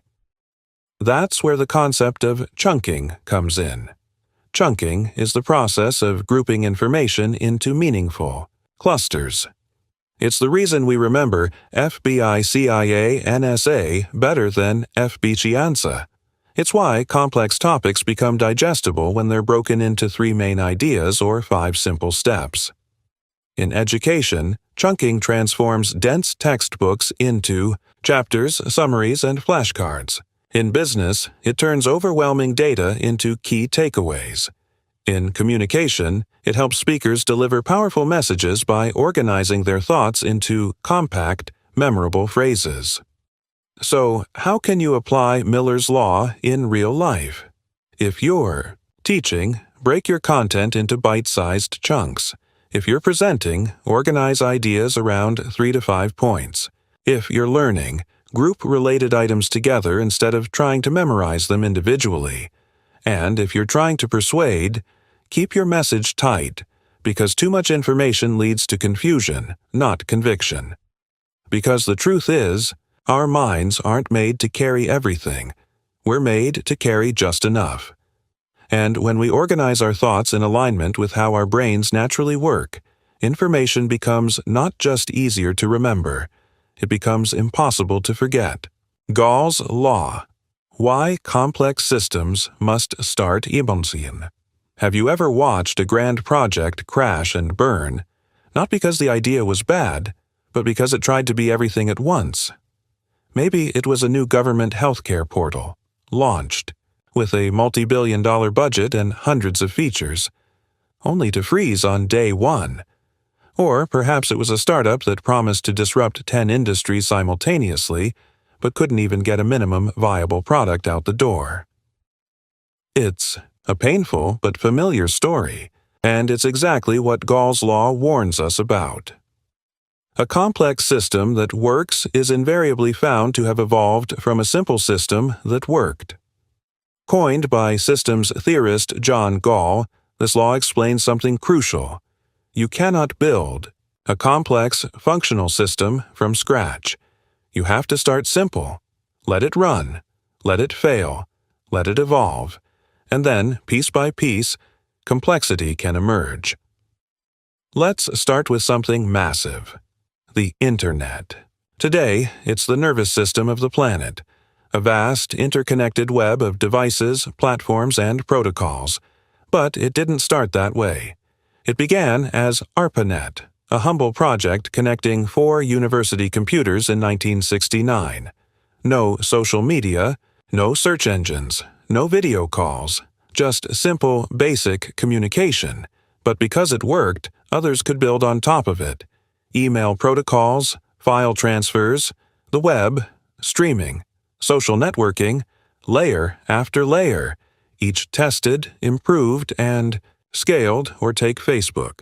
Today, it's a global empire with billions of users, an advertising machine, a marketplace, a video hub, a messaging platform.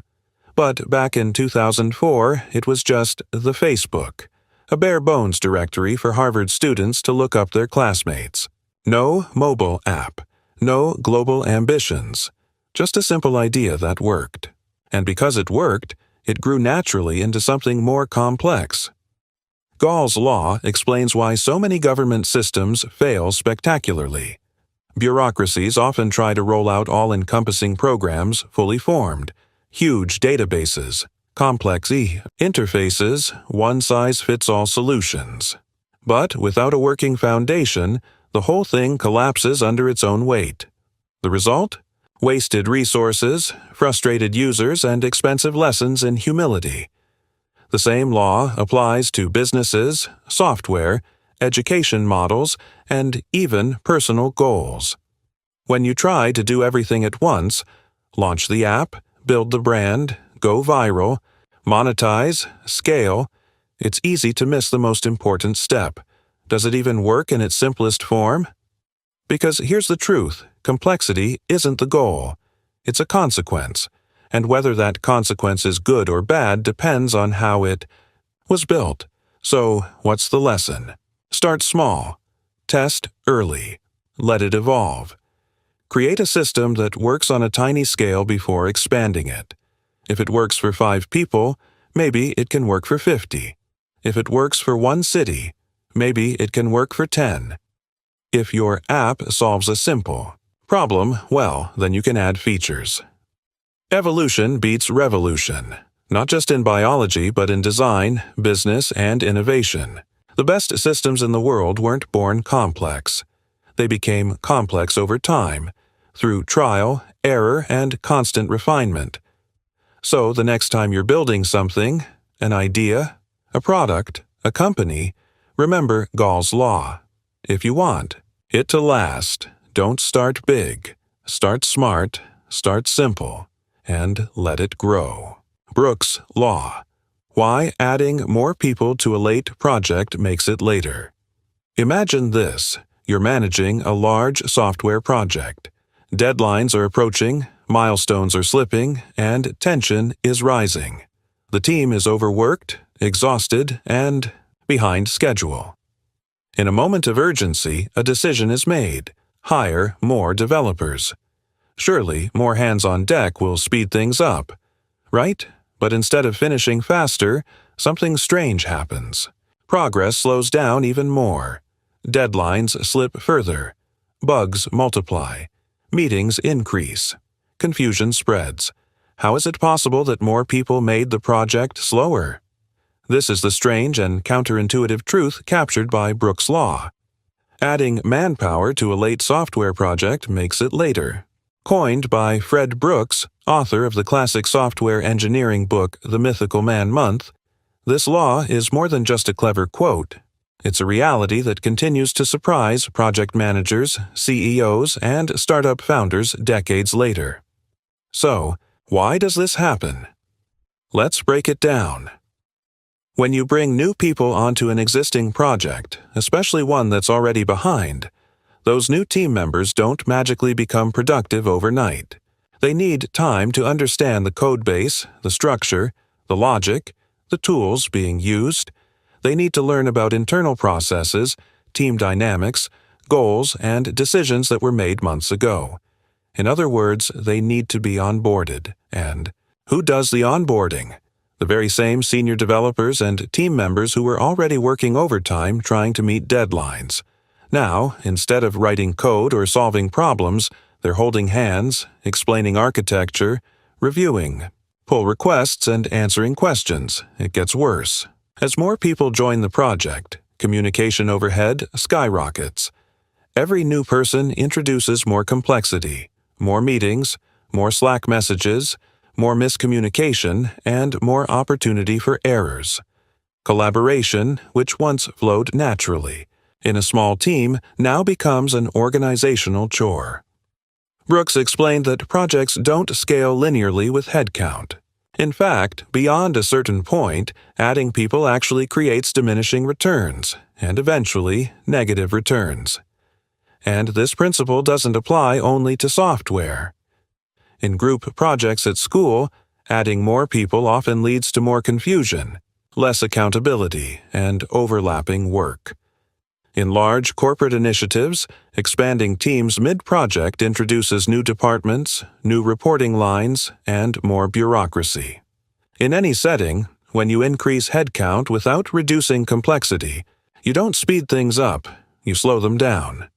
So, what's the right way to handle a late project? The answer isn't more people, it's better clarity. Identify the real bottlenecks. Is it poor code structure? Is it unclear requirements? Simplify the workload. What features or tasks can be trimmed or delayed? Improve communication. Can updates be clearer, decisions faster, meetings fewer? Prioritize quality over quantity. Because a smaller, focused team that communicates well can often outperform a larger team that's struggling to stay aligned. Brooks' Law is ultimately a warning. Throwing bodies at a problem isn't management. It's panic. Instead of scaling chaos, scale focus. And if your project is behind, remember, speed doesn't come from numbers. It comes from clarity, coordination, and cutting through the noise. Conway's Law. Your organization shapes what you build. Imagine two very different companies are given the same task. Build a messaging app. One company is a traditional corporate behemoth with multiple departments, rigid hierarchies, and long approval chains. The other is a small startup with a flat structure, fast decision-making, and open lines of communication. Now, even if both teams have access to the same budget, tools, and timeline, their products will not feel the same. One will likely be sleek, fast, and intuitive. The other, probably clunky, fragmented, and full of unnecessary layers. Why? Because of Conway's Law, an observation made by computer programmer Melvin Conway in 1967. Any system designed by an organization will reflect the communication structure of that organization. In simpler terms, you ship your org chart. If a company is divided into silos, back-end team, front-end team, security team, mobile team, the product they produce will mirror those divisions. Even if users don't need separate experiences, the system will end up having clear borders where team responsibilities begin and end.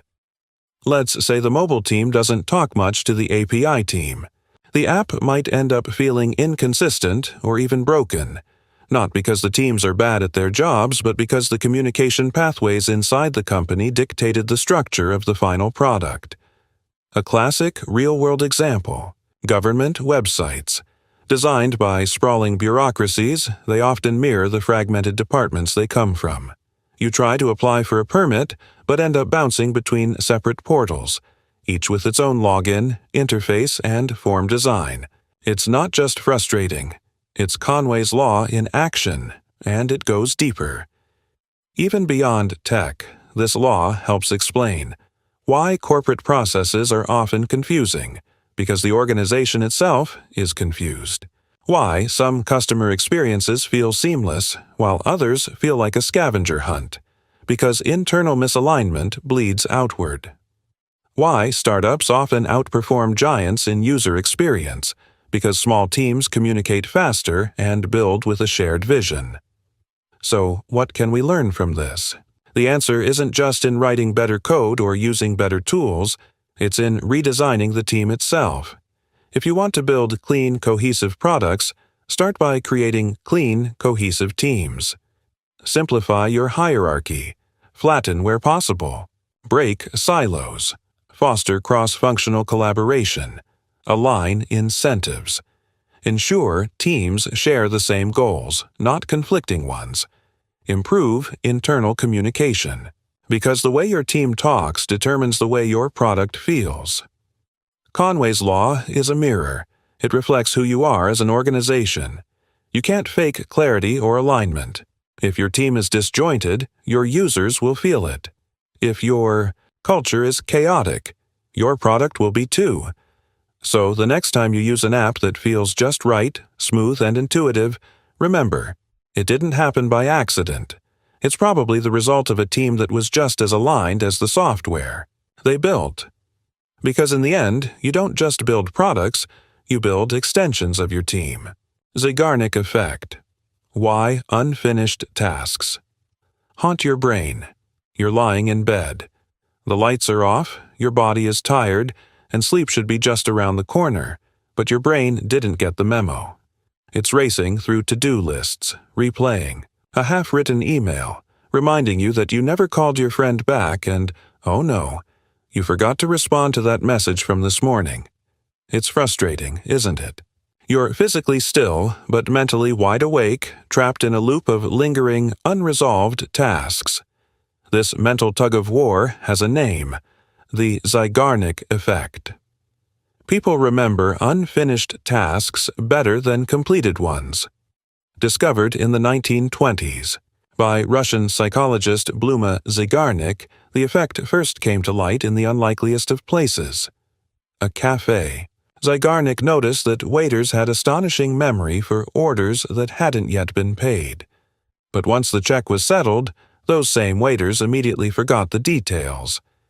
Intrigued, she ran a series of lab experiments and confirmed something we all experience intuitively.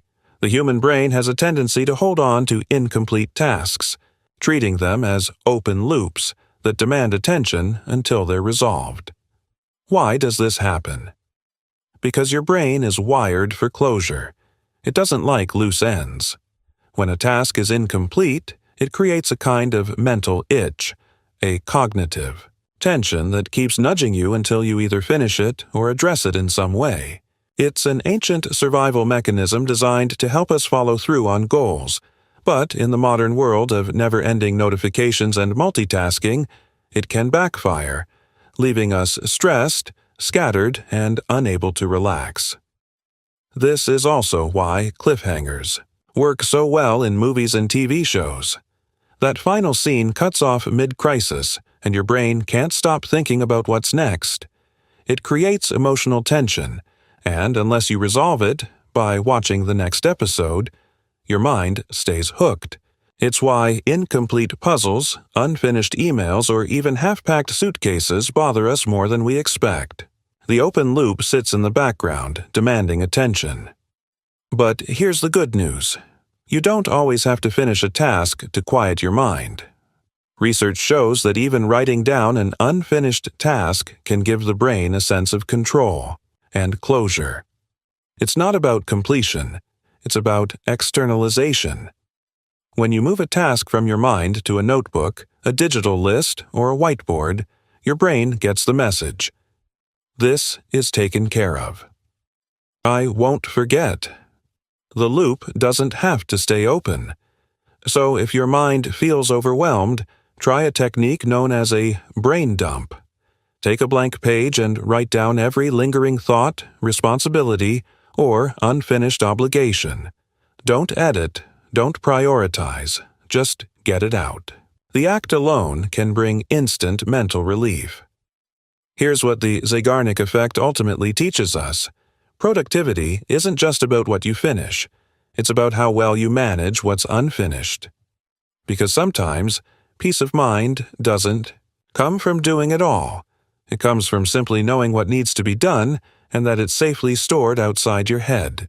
The Doppler effect. Why sounds shift. As they move, you're standing on the sidewalk when suddenly in the distance you hear a siren. It's high-pitched, sharp, cutting through the air. The ambulance approaches quickly. But then something strange happens. As it passes you and continues down the street, the pitch of the siren drops. It's still the same siren, the same vehicle, but the sound has changed. Why? This isn't an illusion. It's a well-documented and powerful phenomenon known as the Doppler effect. The frequency of a wave changes based on the movement of its source relative to the observer. First described by Austrian physicist Christian Doppler in 1842, the Doppler effect explains how motion affects waves, most commonly sound waves. When a source of sound moves toward you, its waves compress. As a result, the frequency increases and the pitch sounds higher.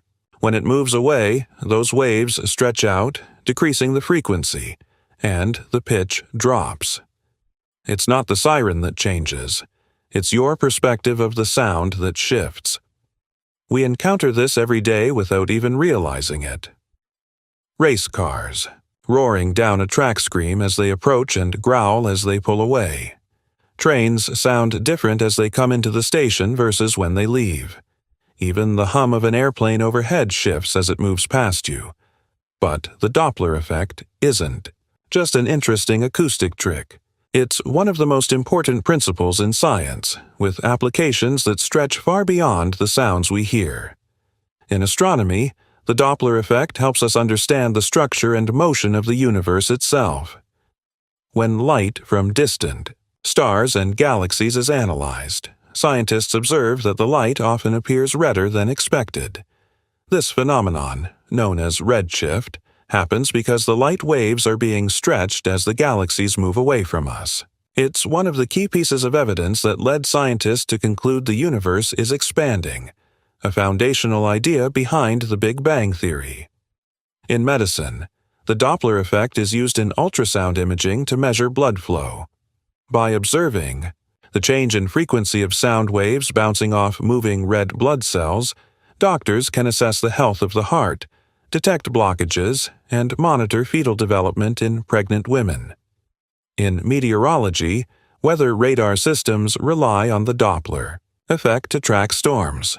By detecting shifts in the frequency of radio waves bouncing off raindrops or snowflakes, meteorologists can measure wind speed and direction, allowing them to issue accurate and timely warnings for severe weather events.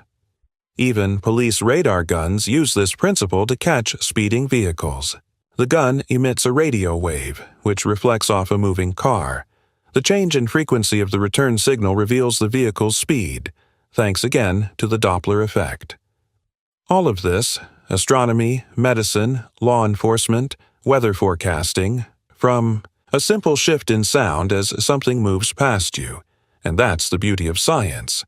Sometimes a small, everyday observation, like the pitch of a passing siren, can lead to insights that reshape our understanding of the entire cosmos.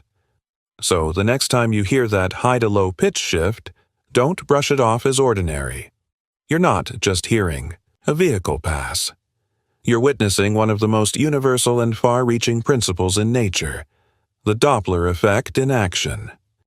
Peltzman effect: why safety measures can make us take more risks. Imagine two drivers. The first is behind the wheel of an old, rusty car. No airbags, no seatbelts, no traction control. The second is driving a brand new vehicle equipped with the latest safety tech: automatic emergency braking, lane departure warnings, adaptive cruise control, airbags on every side. Now, here's the question: who drives more carefully? You might assume the first driver is in danger, and that the second is virtually invincible. But studies suggest the opposite. The driver in the older, fragile car is likely more cautious. Every decision matters. A mistake could be fatal. The driver in the safer car, they might drive faster, follow more closely, and take more chances. Why? Because of the Peltzman effect, named after economist Sam Peltzman, who first described this counterintuitive principle in the 1970s. The safer people feel, the more risks they take. It's not that safety measures are useless. In fact, they save lives. But Peltzman showed that when people perceive lower risk, they often change their behavior in ways that can offset the benefit of those safety measures. Take the seatbelt. For example, when seatbelt laws were first introduced, researchers expected a sharp decline in traffic fatalities. What they found was surprising. While deaths among drivers went down, injuries and fatalities among pedestrians and cyclists went up. Drivers felt more protected and began driving more aggressively. In trying to protect themselves, they inadvertently endangered others. The same pattern shows up everywhere.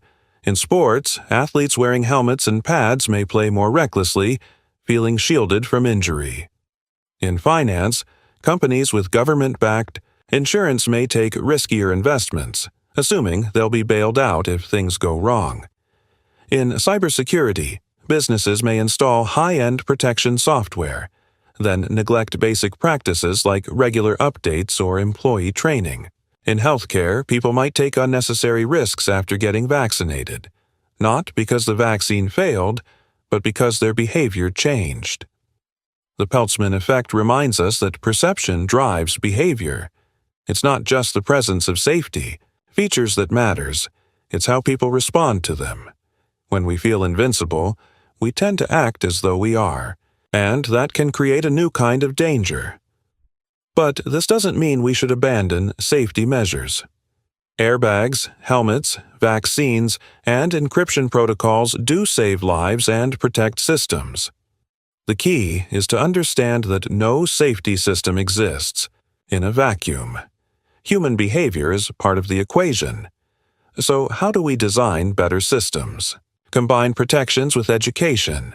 Don't just install safety tools, teach people how to use them responsibly.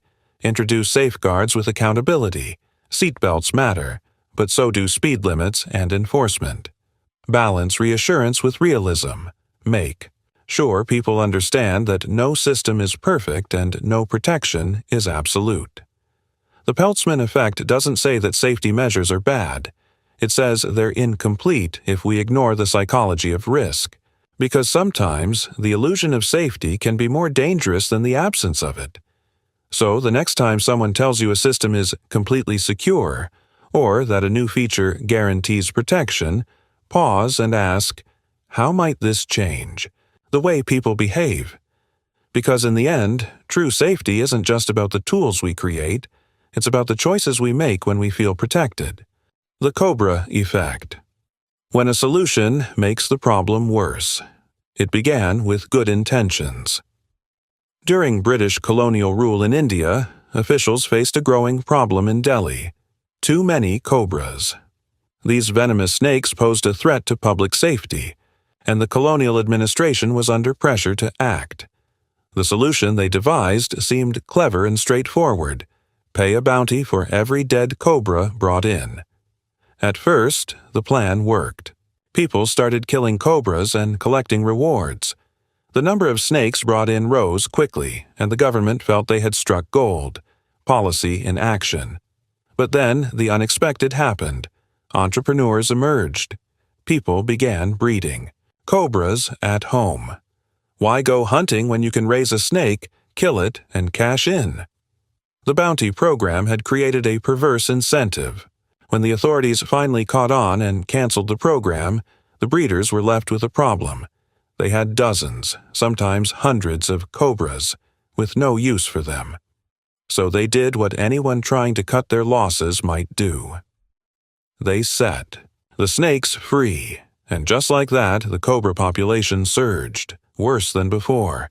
A well-intentioned policy had not only failed, it had backfired spectacularly.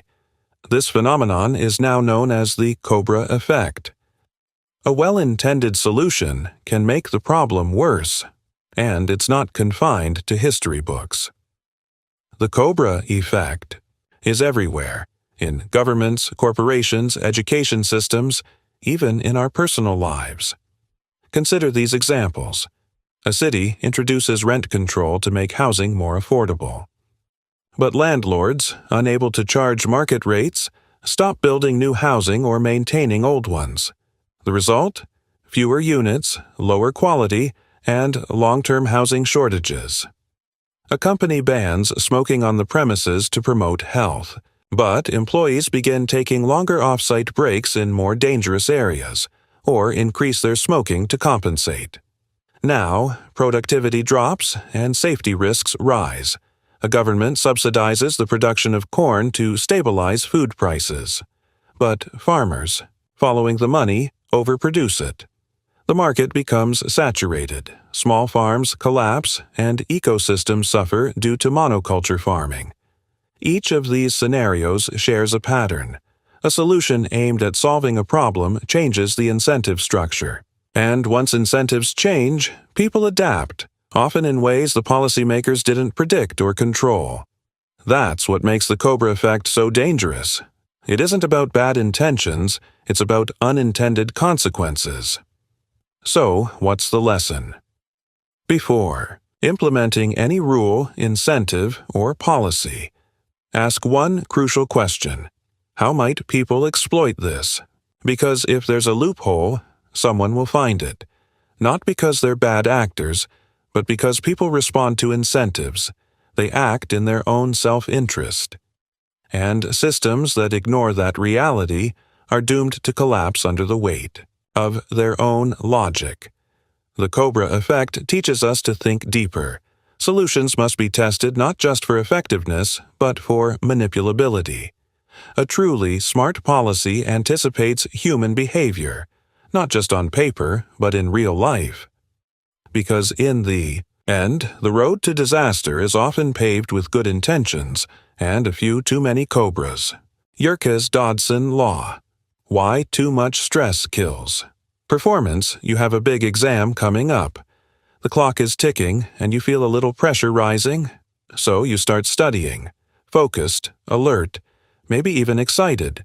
That small sense of urgency is fueling your performance. But then, the night before the test, panic hits. Your heart races. You can't sleep. You reread the same paragraph 5 times and retain nothing. That helpful pressure? It's turned into paralyzing anxiety. You've crossed an invisible line. This invisible tipping point is captured by the Yerkes-Dodson law, first described by psychologists Robert Yerkes and John Dodson in 1908. Performance increases with physiological or mental arousal, but only up to a point. After that, performance begins to decline. Think of it as an inverted U-shaped curve.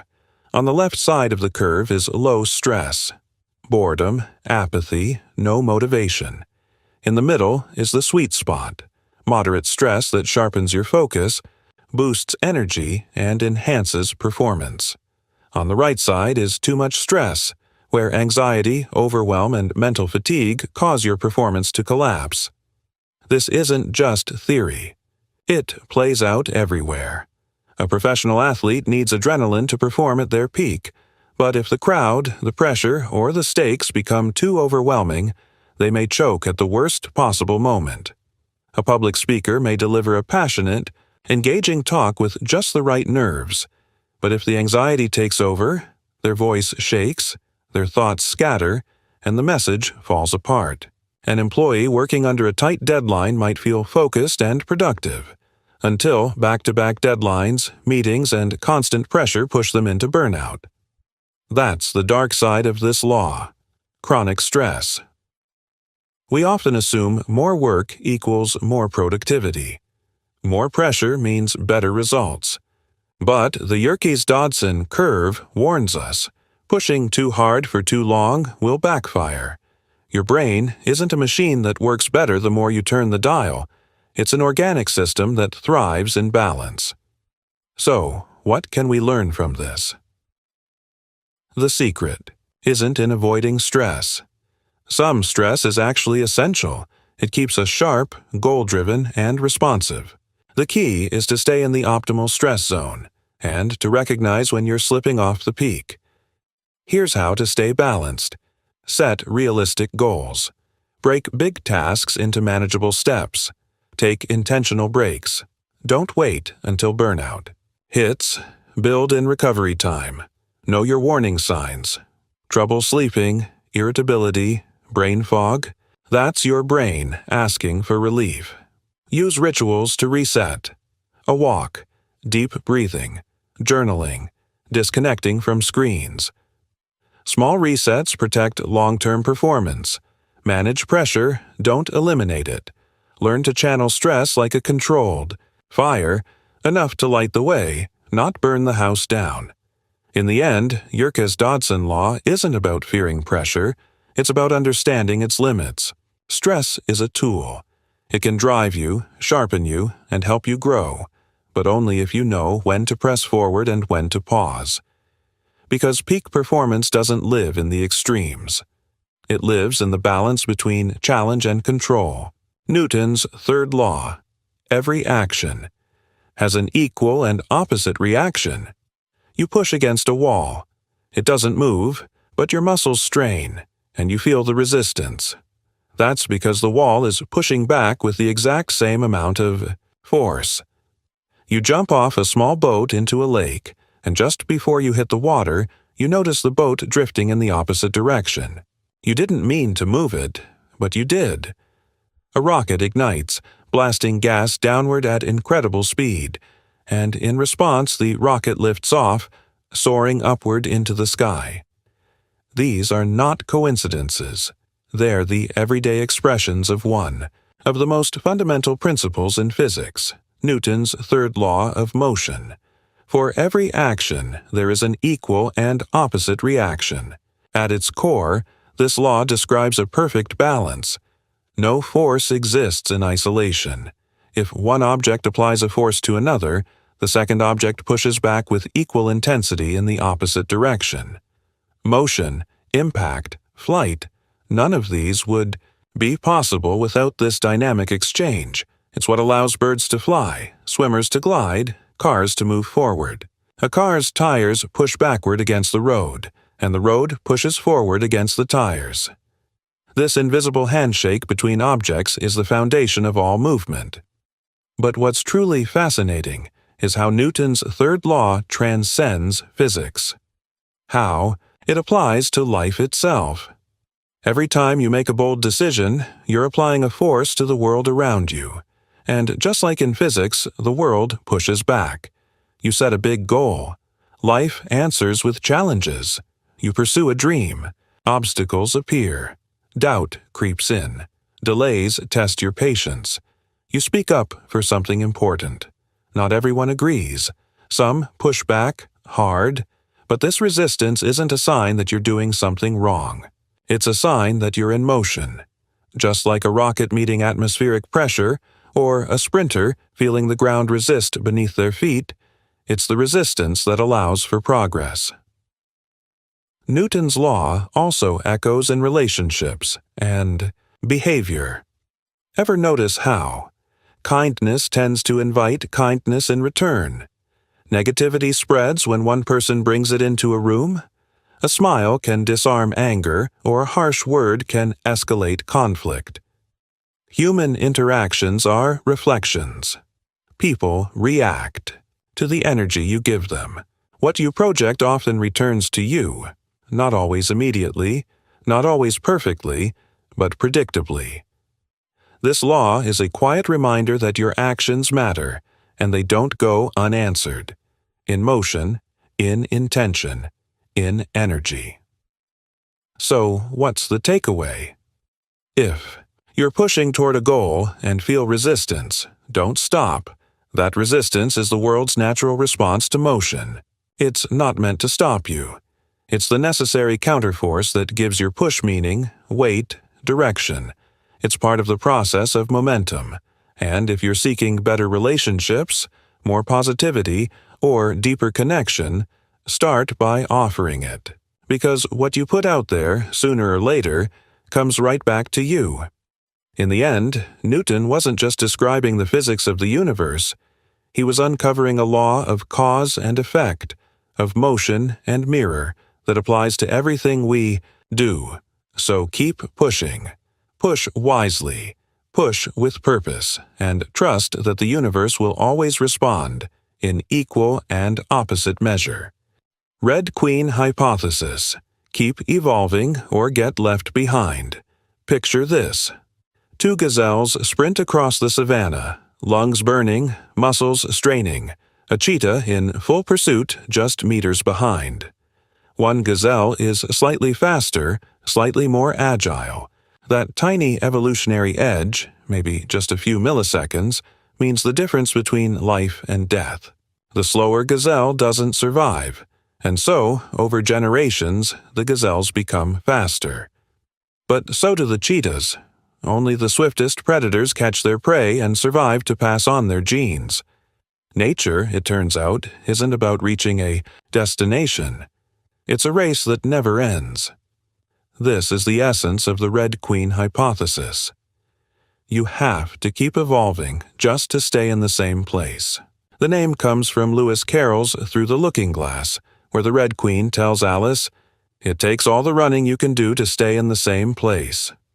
In biology, this describes the never-ending arms race between predators and prey, parasites and hosts, species and environment. If one evolves, the other must adapt or perish. There's no final form, no plateau. Standing still means falling behind. But the Red Queen Hypothesis doesn't just apply to animals in the wild. It applies to you, your career, your business, and even your personal growth. Look at the tech world. Nokia, once the undisputed king of mobile phones, failed to adapt to the rise of touchscreen smartphones. While they were celebrating market dominance, Apple and Android redefined the rules. Nokia couldn't keep up. Blockbuster had the chance to buy Netflix for pennies. They laughed it off. While they clung to old models, Netflix evolved, pivoted, and eventually buried them. Even Kodak, who invented the digital camera, refused to embrace it, fearful it would cannibalize their film business. That hesitation cost them everything. These aren't just stories of failure, they're examples of evolution denied. And it's not just about companies, it's about you. The skills that got you your last job may not get you your next one. The degree that opened doors a decade ago might now be considered outdated. The mindset that once helped you succeed might now be limiting your growth. In today's world, industries evolve overnight. New tools emerge weekly. AI, automation, climate change, remote work, all reshaping the landscape faster than ever before. You might be excellent at what you do today, but if you're not adapting for tomorrow, someone else is. So what's the solution? Keep running. Keep learning. Keep evolving. Even when you're ahead, act like you're behind. Even when things are working, ask, what's next? What can I do better? This doesn't mean constant exhaustion. It means intentional growth. Reading more, listening better, upgrading your tools, staying curious. It means treating stability not as a finish line, but as a platform for the next leap. Because in a world that never stops moving forward, motion is survival. So the next time you feel comfortable, safe, or on top, remember the Red Queen. The race isn't over. It never was. And if you want to stay in place, there's only one way. Run. Baader-Meinhof phenomenon. Why you keep seeing the same thing. Everywhere have you ever learned a new word, something obscure, maybe even exotic, and then within hours you hear it again in a podcast, read it in a book, or see it flash across a social media post? Or maybe you decide you're interested in buying a red car. Suddenly, it feels like everyone else on the road is driving that exact red car. Did the universe shift to show you what you were thinking? Not quite. Welcome to the Baader-Meinhof phenomenon, also known as frequency illusion. Once something enters your awareness, you start noticing it more often. The thing hasn't suddenly appeared more. It's been there all along. You just didn't notice it before. What's changed isn't the world. It's you. Here's how it works. Your brain is constantly bombarded with information. Millions of sights, sounds, ideas, and stimuli every single day. But if you tried to consciously process all of it, you'd burn out in minutes. So your brain develops a filter. It decides, often subconsciously, what's relevant and what gets tossed aside. But when something new becomes meaningful to you, a word, a car model, a concept, that filter shifts. Suddenly, your brain decides, this is important. Pay attention. And what once slipped past unnoticed is now highlighted every time it shows up, and it's not just words or objects. It happens with ideas, too. Let's say you decide to start focusing on your health. Out of nowhere, you begin noticing that your coworker is drinking a green smoothie every morning, that there are yoga flyers on the bulletin board at work, that Instagram suddenly seems full of people running marathons or meal prepping. Were those things always there? Yes, but now you're tuned in. The Baader-Meinhof phenomenon isn't magic. It's a function of your brain's reticular activating system, RAS, the part responsible for attention and alertness. It's the same system that helps a mother instantly wake at the sound of her baby's cry, or that makes your ears perk up when someone across the room says your name. Now, here's the twist, and the power of this phenomenon. It works in both directions. If you constantly dwell on problems, your brain will serve them to you on a silver platter. You'll see obstacles, threats, and reasons to feel overwhelmed.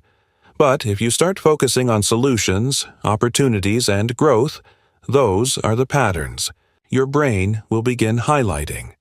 Suddenly, possibilities show up where you never saw them before. That's why entrepreneurs start spotting business ideas in everyday frustrations. Why writers suddenly hear great dialogue in real-life conversations. Why people in love see romantic gestures in the smallest things. Your attention shapes your perception, and your perception shapes your reality. Marketers know this well. Search for a product once and suddenly you see it everywhere. Online, in stores, on billboards. It's not just tracking algorithms, it's your brain saying, "This is relevant now." So what's the takeaway? You can't control everything around you, but you can control what you focus on. If you want more creativity, pay attention to curiosity. If you want growth, start tuning into opportunity. If you want peace, begin noticing. Calm moments you used to overlook. Because your mind is always listening, and it will show you more of whatever you're looking for. So, the next time something starts showing up everywhere, ask yourself, is the world changing? Or am I? Just finally noticing it, and more importantly, what else am I not noticing yet? Occam's razor, the simplest explanation, is usually correct. It's late at night. You're lying in bed when you suddenly hear a thud downstairs. Your mind races. Is someone breaking in? Could it be a ghost? Maybe something fell off the shelf on its own?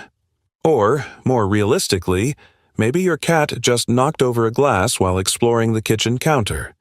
Chances are, you already know the answer.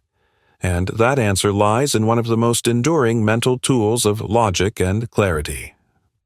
Occam's razor. Among competing explanations, the one with the fewest assumptions should be selected. Or, more simply, the simplest explanation is usually correct. This principle is named after William of Occam, a 14th century English philosopher who believed that we shouldn't multiply entities beyond necessity. In other words, don't make things more complicated than they need to be. Occam's razor isn't about denying complexity. It's about starting with simplicity. When multiple theories could explain something, the one that makes the fewest leaps in logic is more likely to be right. This principle is a guiding star in science, medicine, detective work, and even everyday life. A patient develops a cough and fever. Before jumping to the conclusion that it's a rare tropical disease, a doctor will likely first consider, could it just be the flu? Your Wi-Fi stops working. Do you assume the ISP is targeting you? Or do you check to see if the router is unplugged? A company loses market share. Is it corporate sabotage? Or is it more likely that their product quality declined and customer service slipped? Occam's razor helps cut through the noise. In a world filled with conspiracy theories, overanalysis, and information overload, it encourages us to begin with what's most likely, not what's most dramatic. Think about how this plays out in true crime investigations. Early on, police often focus on people close to the victim, not because of bias, but because statistically that's where the explanation often lies. It doesn't mean the more elaborate theories are impossible, but they usually require more. Evidence, Occam's razor, is also useful in relationships and communication. If a friend doesn't text you back, is it because they secretly hate you and are planning to cut you out of their life? Or did they just get busy and forget to respond? If your coworker looks upset, is it because they're mad at you? Or is it possible they're just having a bad day? Our brains love drama. We are wired to fill in blanks with stories, often adding unnecessary layers of meaning. But Occam's razor urges us to pause and ask, am I adding assumptions here? Because the more assumptions you need to make something make sense, the more fragile your explanation becomes. Now, a crucial point. Occam's razor is not about always being right. The simplest explanation isn't guaranteed to be true. It's just the best place to start. It's a tool for reasoning, not a law of the universe. Complex truths exist, but in the absence of strong evidence for a convoluted theory, start with what's most straightforward. So the next time you lose your keys, Don't assume someone broke into your house and moved them out of spite. Check your jacket pocket first. When something goes wrong at work, look for a process failure before you start assigning malicious intent. Because in a world full of tangled webs and endless possibilities, Occam's razor is your mental scalpel. ATOE, way to trim away the clutter and get to the heart of the matter. Simple isn't just elegant. Sometimes it's exactly right. Dunning-Kruger effect. The less you know, the more you think you know. You've likely encountered them. The guy at the gym loudly giving fitness advice to anyone within earshot, despite clearly lacking basic knowledge of form or anatomy. The friend who becomes a geopolitical strategist overnight after reading one viral article. The coworker confidently leading a project in a field they barely understand, brushing off the concerns of actual experts in the room. These aren't rare exceptions. They're textbook examples of the Dunning-Kruger effect. People with low ability tend to overestimate their competence, while those with high ability often underestimate theirs. First described in 1999 by psychologists David Dunning and Justin Kruger, this cognitive bias reveals a fascinating paradox. The less you know about a topic, the more likely you are to believe you're an expert. And conversely, the more deeply you understand something, the more you realize how much you still don't know. Here's why it happens. When someone is new to a subject, whether it's cooking, coding, politics, or fitness, they often see the surface and assume it's the whole picture. They haven't yet encountered the nuances, exceptions, and complexities that experts wrestle with daily. So their confidence is artificially high, not because they've earned it, but because they're unaware of the depth they're missing. Meanwhile, experts have spent years, sometimes decades, diving into those same complexities. They've made mistakes, revised assumptions, and learned the painful truth. Real knowledge comes with uncertainty. That's why the best minds are often the most cautious. They speak carefully, qualify their statements, and say things like, "It depends," or "I could be wrong." This is the heart of the Dunning-Kruger curve. At the beginning, you know a little and feel like you know a lot. This is Mount Stupid. As you learn more, your confidence plummets. You realize how vast the subject truly is. With time, your knowledge and confidence grow together, but you're now more measured, more humble. In today's world, where information is cheap but wisdom is rare, the Dunning-Kruger effect is everywhere. Social media platforms give every user a megaphone, but not every voice is informed. Influencers give health advice without training. Pseudo-experts go viral while real scientists struggle to cut through the noise. This effect explains why overconfidence is so dangerous. People who are least qualified often speak the loudest. And in a world driven by speed and certainty, loudness gets rewarded, regardless of accuracy. So how do you avoid falling into this trap? Start with humility. If something seems simple, too simple, you probably haven't looked deeply enough. Ask more questions. Challenge your own assumptions. Seek feedback from people who know more than you. And when you gain knowledge, hold it lightly. True intelligence isn't about certainty. It's about being comfortable with what you don't know and curious enough to keep exploring, because in the end, the smartest people aren't the ones with all the answers. They're the ones who know how much they still have to learn. The Tetris effect. How repetition shapes your mind. You've just spent hours playing Tetris. You finally turn off the game, but something strange happens. When you close your eyes, you still see the blocks falling. As you walk through the grocery store, you begin mentally arranging cereal boxes to fit neatly on the shelves. You look at buildings, furniture, clouds, and your brain keeps trying to rotate and stack everything into place. This is more than just an after effect of gaming. It's a cognitive phenomenon known as the Tetris effect.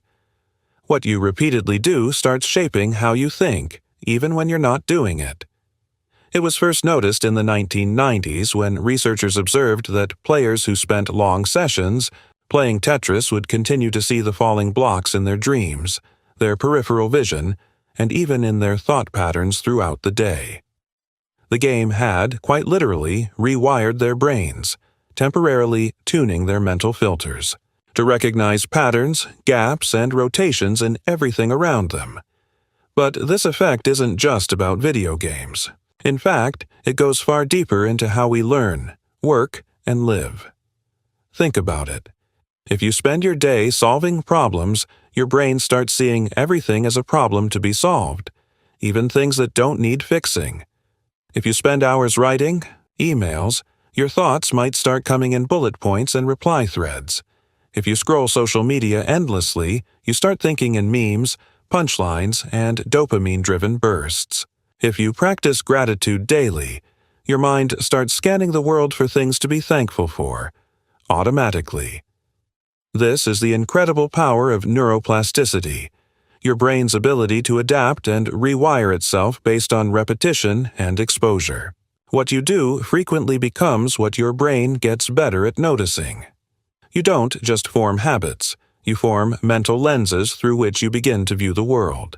And that makes the Tetris effect both a trap and a tool.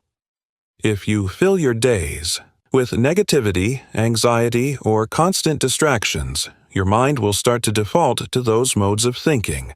You'll be more prone to worry, comparison, or stress, not because life got harder, but because your brain got trained to see it that way. But flip it around, and you unlock something powerful. Want to be more creative? Surround yourself with creative ideas. Sketch, write, listen to music. Soon, your brain will start connecting ideas on its own. Want to be more mindful? Spend a few minutes each day focusing on your breath or your surroundings. Your brain will start noticing details you used to miss. Want to be more disciplined? Repeat small acts of discipline. Over time, they won't feel like effort. They'll feel like normal. This effect explains why high performers in any field, athletes, musicians, entrepreneurs, practice the same things again and again.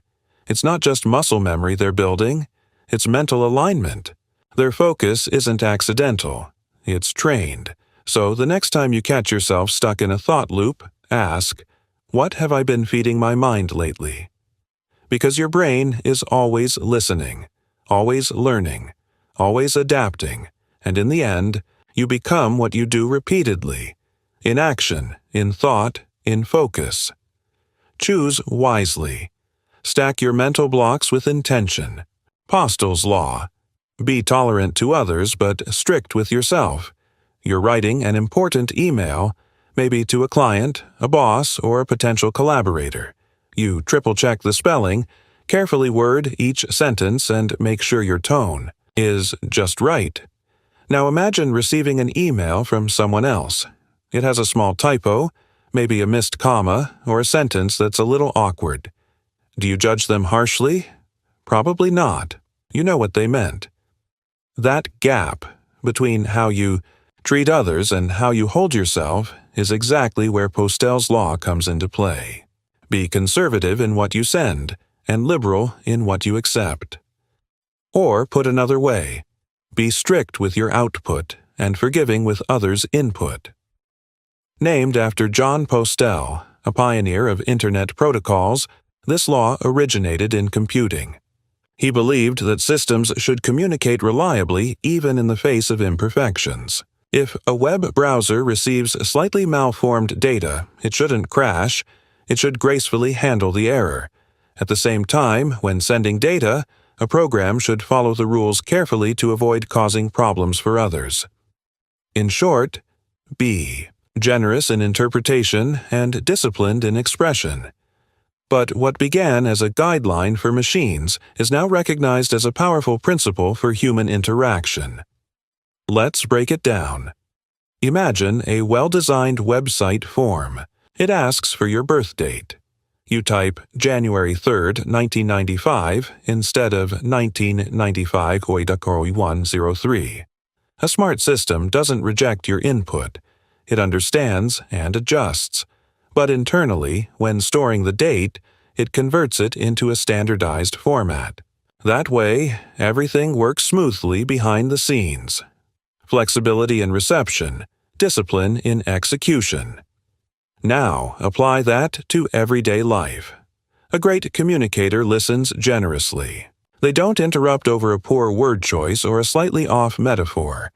But when it's their turn to speak, they aim to be clear, concise, and respectful. A respected leader forgives honest mistakes from their team, understanding that perfection isn't realistic.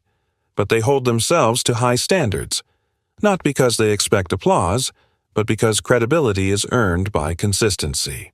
A thoughtful friend or partner assumes good intent during misunderstandings, but works hard to express their own feelings with care and clarity. Postel's law helps prevent unnecessary conflict. In a world where people so often jump to conclusions, correct each other publicly, or assume offense where none was intended, this principle invites us to practice grace. When someone says something a bit clumsy, pause before reacting. Ask, what were they trying to say? Interpret with kindness. But when you're speaking or acting, don't assume others will give you the same benefit of the doubt. Choose your words intentionally.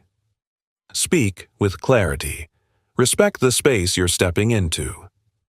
This dual mindset, rigorous self-awareness and generous interpretation of others, creates harmony in teams, trust in relationships, and respect in communities. It encourages a culture where people feel safe to express but also motivated to do their best. So the next time you're tempted to criticize someone over a minor misstep, consider, are you offering the kind of understanding you'd hope to receive? And when it's your turn to show up, will you meet the moment with the same care you expect from others? Because in the end, Postel's law isn't just about communication protocols or code, it's about becoming the kind of person who builds bridges instead of walls. Hawthorne effect. People change when they know. They're being watched. A company wants to improve worker productivity. They launch a study to test whether brighter lighting in the factory boosts output. The results are promising. Productivity increases. Encouraged, they try something else. They dim the lights, and surprisingly, productivity increases again. Confused but intrigued, they continue tweaking the environment. Longer breaks, shorter breaks, rearranged equipment. Every single time, performance goes up. What's going on? This curious and counterintuitive pattern is now known as the Hawthorne effect. People behave differently when they know they're being observed. The name comes from a series of experiments conducted at the Hawthorne Works factory in Illinois during the 1920s and 1930s. Researchers were trying to find the environmental conditions that best boosted output, but what they discovered was something far more interesting. It wasn't the changes themselves that mattered. It was the fact that workers knew they were being watched. The attention itself became the catalyst. When people are aware they're being observed, they tend to modify their behavior, not necessarily to deceive, but to rise to perceived expectations, to present the best version of themselves, or simply to feel like what they're doing matters. You see this everywhere. Drivers slow down when they see a police car, even if they were already close to the speed limit. Employees become more diligent when their boss is walking the floor or reviewing performance. Students pay closer attention in class when the teacher is actively engaged and circulating the room. Gym-goers push harder when they're being coached, or even just when someone's watching from across the room. Security cameras in public spaces reduce incidents. Not because people are caught in the act, but because the presence of being watched changes the act itself. The Hawthorne effect shows us something profound about human nature. Accountability amplifies intention. We perform better when we believe our actions are seen, acknowledged, and valued. This is why coaches, mentors, and managers can have such a powerful impact, not just through their feedback, but simply through their presence. It's also why people stick to goals better with accountability partners, fitness trackers, or habit journals. The awareness creates momentum.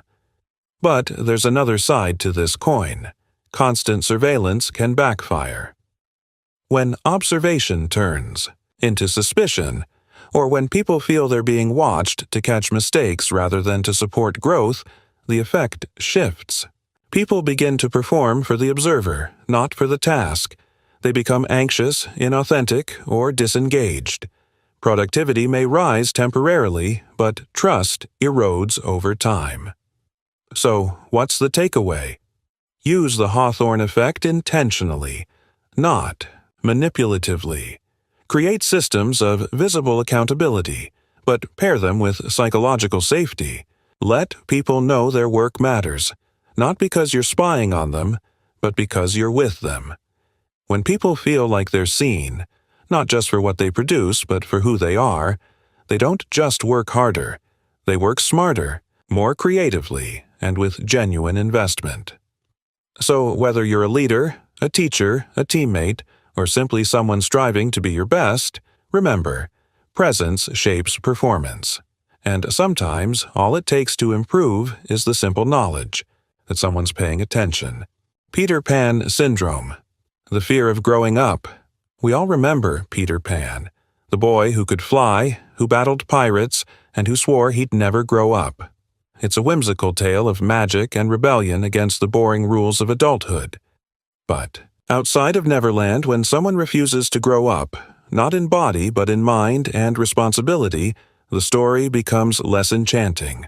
This is known as Peter Pan syndrome. Some people resist adulthood and the responsibilities that come with it.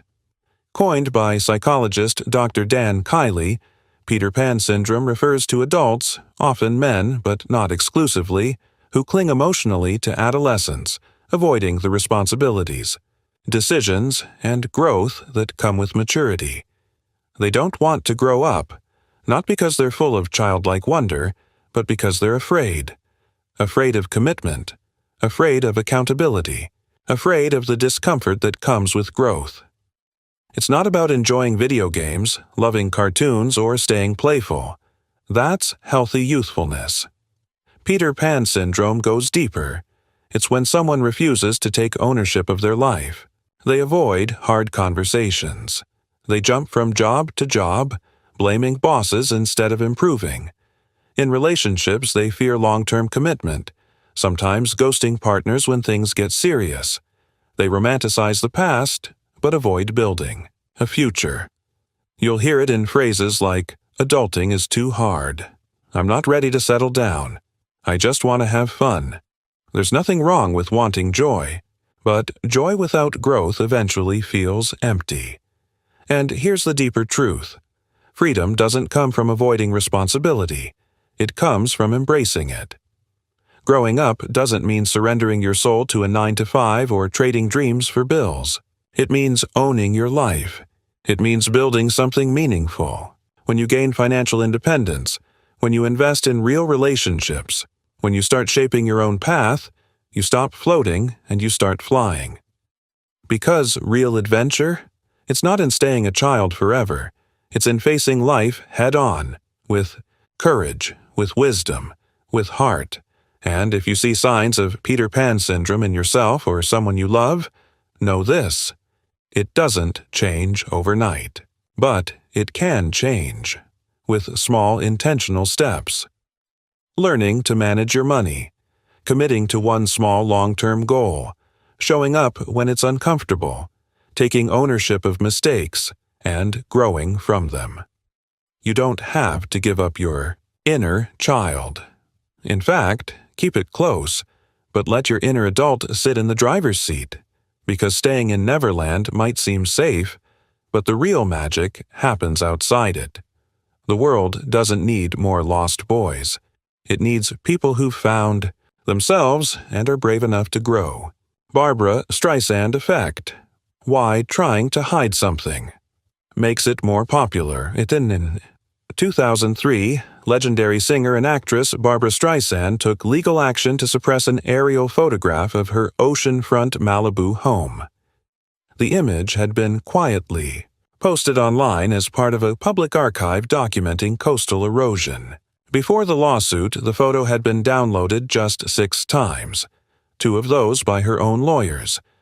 But once the lawsuit became public, the result was, well, the exact opposite of what she intended.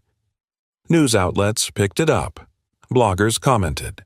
Curious internet users began searching for the forbidden image. The photo spread across websites, forums, and social media. What began as a simple effort to protect privacy exploded into a global story. This moment became the birth of a now famous term, the Streisand effect. Trying to suppress information only makes people more curious about it. And once that, curiosity is triggered, the internet doesn't forget. It amplifies, it multiplies, it immortalizes. This phenomenon happens because of something deeply human. We're wired to be curious about what we're told we can't have. When something is labeled restricted, private, or censored, it instantly becomes more intriguing. It's why banned books often become bestsellers. Embarrassing tweets, once deleted, go viral through screenshots. Corporate scandals, when buried or denied, only grow stronger when the truth leaks. Authoritarian regimes, in trying to censor news, end up drawing even more international attention to it. The harder you try to erase something, the more people start asking why. And in the digital age, where screenshots, archives, and mirrors live forever, suppression efforts often do more damage than the original content ever could. But here's the deeper insight. The Streisand effect isn't just about information. It's about trust. When someone tries to hide something, it sends a signal. This is dangerous. This is damaging. You shouldn't look at this. And whether the intent was innocent or protective, the perception becomes one of guilt, secrecy, or dishonesty. That perception is what sparks virality. So, what's the lesson? Sometimes trying to control the narrative only loses you control. If a public figure makes a mistake, owning it early often neutralizes the impact. If a company faces a PR disaster, transparent communication beats legal threats and silence. If an embarrassing moment surfaces online, sometimes the smartest move is to laugh with it, not fight against it. In a world where every click can echo, discretion and humility often win over censorship and force. Because the moment you say, "Don't. Look at this," the whole world leans in and whispers, "Why not?" So before trying to delete, suppress, or erase something from public view, pause and ask, will this act draw more attention than the thing itself? Because as Streisand unintentionally taught us, trying to bury something may be the very thing that brings it to life. The streetlight effect. Why we look for answers in the wrong places. A drunk man is crawling on the sidewalk beneath a streetlight. A passerby notices him and asks, "What are you looking for?" "My keys," the man replies. "Did you lose them here?" "No," he says, "but this is where the light is." It's a funny story, until you realize it's not really about lost keys. It's about how all of us think. This is called the streetlight effect. People tend to search for answers where it's easiest to look, not necessarily where the real answers are. It's a bias born out of comfort, out of visibility.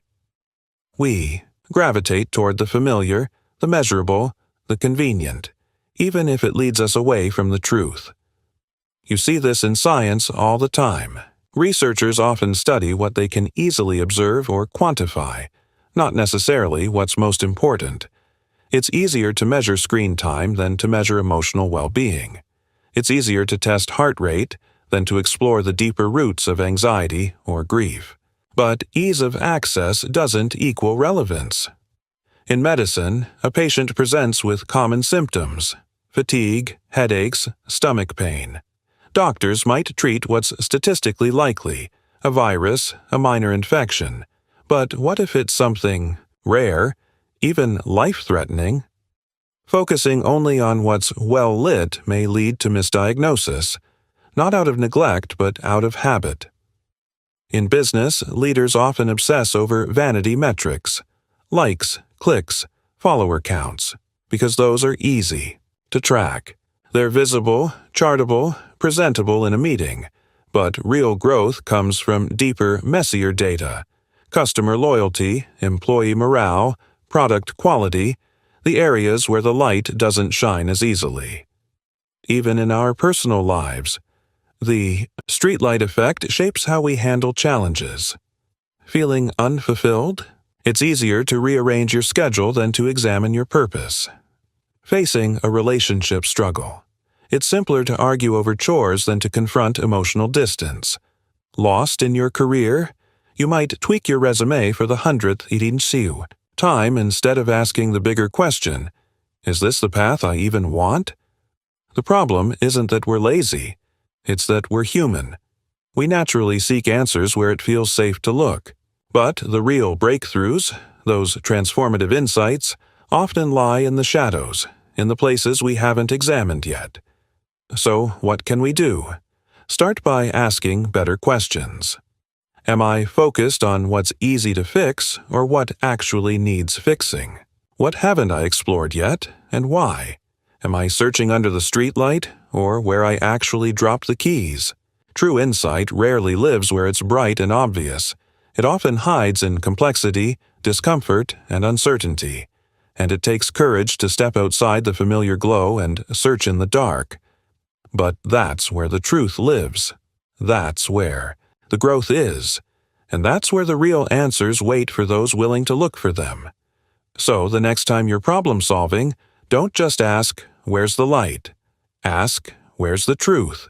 Then go there, even if it means crawling into the shadows. Zeno's paradox. Why you can never truly reach the finish line. Imagine you're standing at the starting line of a 100-meter race. You hear the signal, your legs push off the ground, and you begin to run. But before you reach the finish line, you must first get halfway there, 50 meters. Then, to cover the remaining ground, you must run half of what's left, 25 meters, then 12.5, then 6.25, then 3.125, and so on. No matter how close you get, there's always another half left to go. If you keep dividing the distance in half, infinitely, you never actually reach the finish line. Welcome to Zeno's paradox, a philosophical puzzle proposed by ancient Greek thinker Zeno of Elea, more than 2,000 years ago. And yet, it still challenges our understanding of motion, space, and the limits of logic. To reach a destination, you must always cross half the remaining distance, which means, theoretically, motion never ends. Of course, in real life, you do finish races. You cross thresholds. You shake hands at the end of marathons and fall, breathless across finish lines. So, what gives? Zeno's paradox doesn't break the laws of motion. It breaks the way we think about infinity. The problem lies not in physical space, but in the mathematics of division. Yes, you can divide a distance into infinite parts, but when you add them all together, they converge on a finite total. Mathematically, it's an elegant solution called a converging series. But where Zeno's paradox truly shines is not in its challenge to physics, but in its mirror of human experience. Because in life, we often set goals that feel exactly like Zeno's race. You want to learn a new language. At first, the progress is obvious. Hello, numbers, basic phrases. But then you realize fluency has layers. Grammar rules, exceptions, idioms, cultural nuance.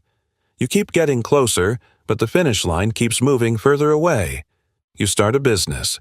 You build the product, get the website up, make your first sale.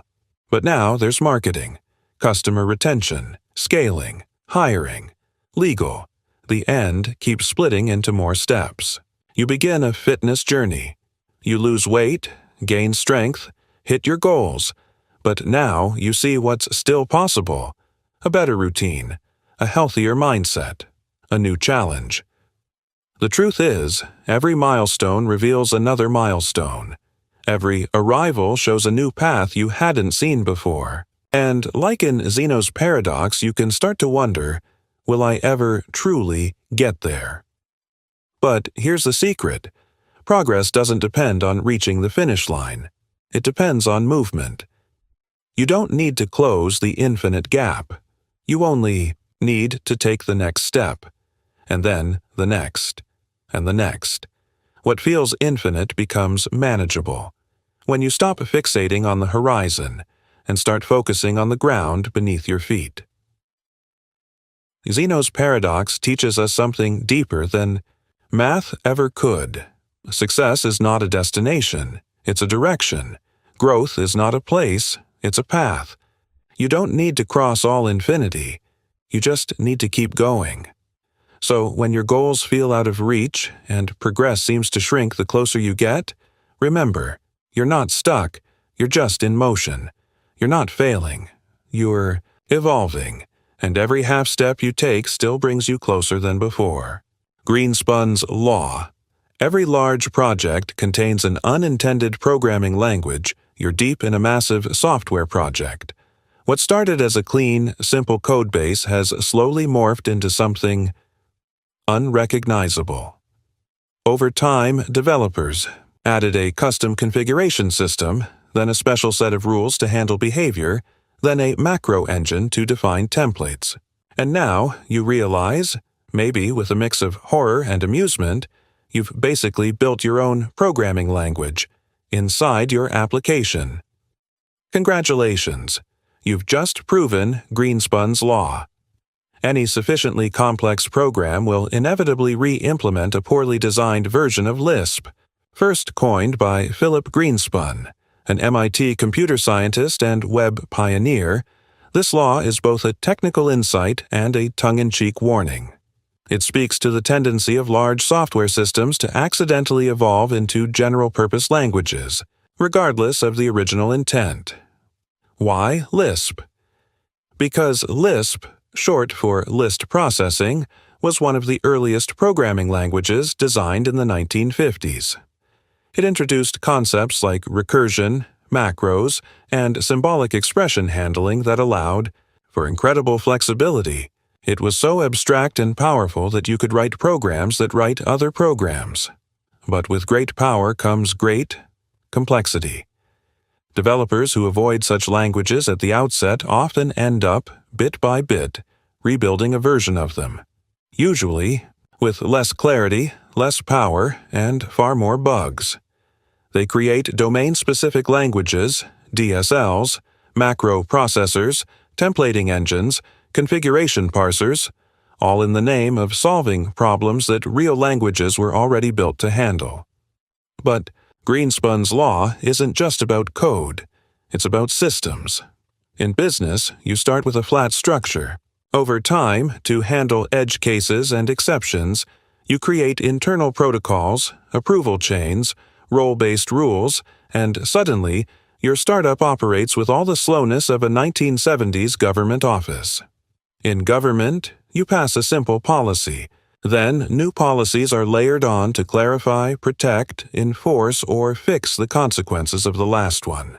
Before long, you're navigating a maze where each turn leads to another regulation that explains a regulation. Even in daily life, think about your personal productivity system. You started with a to-do list. Now you've got color-coded Notion, databases, synced calendars, recurring tags, and reminders on 3 platforms. You've built an entire workflow engine for yourself. It always starts with good intentions. We just need a small abstraction for this one thing. But abstraction wants to grow. And complexity, once it gets a foothold, multiplies like ivy on a wall. So what's the lesson? Choose your tools carefully. Don't be afraid to use powerful, mature abstractions from the start, even if they seem too much for now. Don't reinvent the wheel when it's already been battle-tested by decades of experience. And if you do find yourself deep inside your own hand-rolled scripting system, ask yourself, did I build this for clarity? Or Because I avoided facing complexity head-on earlier, Greenspun's law reminds us that ignoring complexity doesn't make it go away. It just means you'll rebuild it anyway, poorly, painfully, and probably with worse documentation.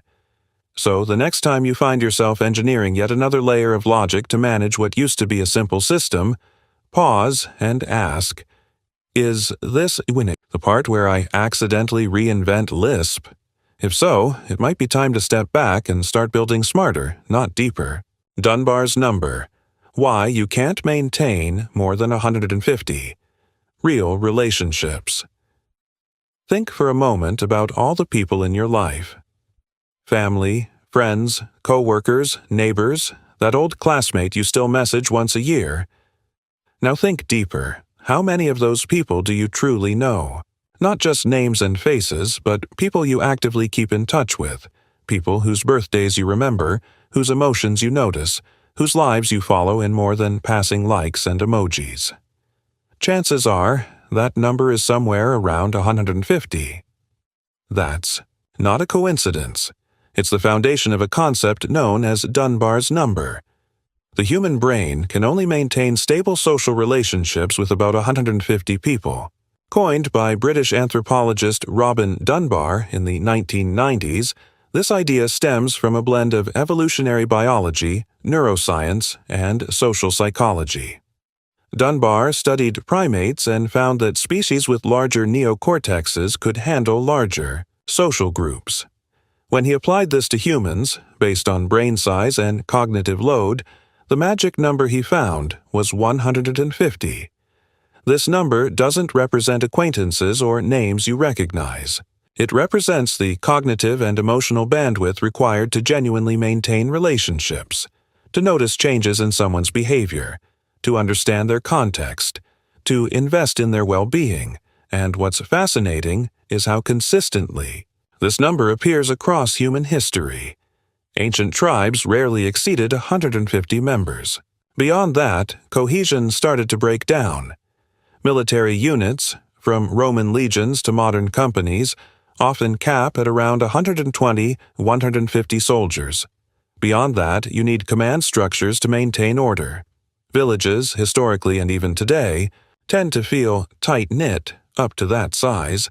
Then the social glue begins to stretch. Even holiday card lists or the number of people we'd invite to a personal event rarely go much beyond this limit. In today's digital world, this truth hasn't changed, but it's easier than ever to forget. We're connected to hundreds or thousands of people online. But how many would notice if you disappeared? How many would check in if you went silent? And how many would you truly open up to if something went wrong? Social media gives the illusion of limitless relationships, but our minds haven't evolved for that. What we gain in breadth, we often lose in depth. More followers don't mean more connection. More likes don't equal more love. This is why small teams and companies often outperform large departments. They communicate better, trust faster, and adapt quickly. Close-knit communities thrive with intimacy and shared memory, while large urban centers struggle with loneliness, and why having 5 close friends is more powerful than 500 online contacts. So, what's the takeaway? Don't chase numbers. Chase meaning. If you find yourself trying to maintain too many connections, constantly checking in on people you barely know, or feeling guilty for not responding to every message, pause. Ask yourself, who truly matters? Who brings value, depth, and reciprocity into my life? Then invest there. Because attention is a limited resource, and Dunbar's number isn't a restriction. It's a reminder to focus your energy where it actually counts. In a world overflowing with noise, the ability to nurture deep, stable human relationships isn't just rare, it's radical. Hicklin's Law. When the most sensitive people shape the rules. For everyone, imagine a school where one child has a severe peanut allergy. To protect that student, the school bans all peanut products for everyone. Seems reasonable, right? Now, Take that same logic and apply it to speech, art, media, or education. One person finds a book offensive. The book is removed from shelves. One viewer complains about a scene in a movie. The platform pulls it down. One group says a historic statue is triggering. It's taken down without broader discussion. This is the world shaped by Hicklin's law. Moral rules and restrictions tend to be shaped by the most sensitive members of society. Named after a British legal precedent from the 19th century, Hicklin's law originated in a court case that defined obscenity not by what a typical adult might tolerate, but by what could corrupt the most vulnerable reader, especially children. If any part of a publication could be considered morally harmful to the most sensitive or impressionable, it could be banned altogether. This set a precedent. Society's moral and legal standards didn't have to reflect the average person. They only had to accommodate the most easily offended. That idea didn't die in the 1800s. In fact, it quietly evolved and embedded itself in modern culture. Media companies now adjust or remove content based on small but highly vocal complaints. Brands alter or cancel ad campaigns due to the disapproval of a minority, even when the broader audience doesn't mind. Curriculums in schools are rewritten to avoid offending anyone, even if that means erasing uncomfortable but important parts of history. The intention behind such decisions often comes from a place of compassion. We want to protect. We want to be inclusive. We want to avoid harm. And those are noble instincts. But Hicklin's law warns us of the slippery slope. When the most sensitive person in the room becomes the moral compass for everyone, we risk turning entire societies into emotional minefields. The fear of offending anyone leads to over-censorship, creative paralysis, and intellectual stagnation. Progress often depends on confronting discomfort, not avoiding it. The most important books, speeches, and works of art throughout history were often labeled offensive in their time. If Hicklin's standard had ruled the world, many of those voices might have been silenced. So, what's the solution? It's not about ignoring sensitivity. It's about seeking balance. We must protect the vulnerable without letting the vulnerable dictate everything. We must listen to discomfort, but not always legislate around it. We must acknowledge offense, but also preserve expression. A healthy society asks, is this restriction truly necessary for safety, or is it a reaction to discomfort? Are we protecting children or avoiding adult conversations? Are we helping people heal or insulating them from reality? Because the goal of a just culture isn't to make sure no one is ever offended. It's to create space where diverse perspectives, truths, and ideas can coexist, even when they challenge us.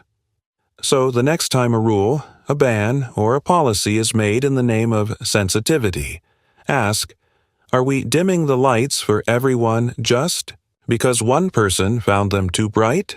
And if so, it might be time to rethink who gets to control the switch. The principle of least effort. Why people and systems? Take the easiest path you're walking through a mall.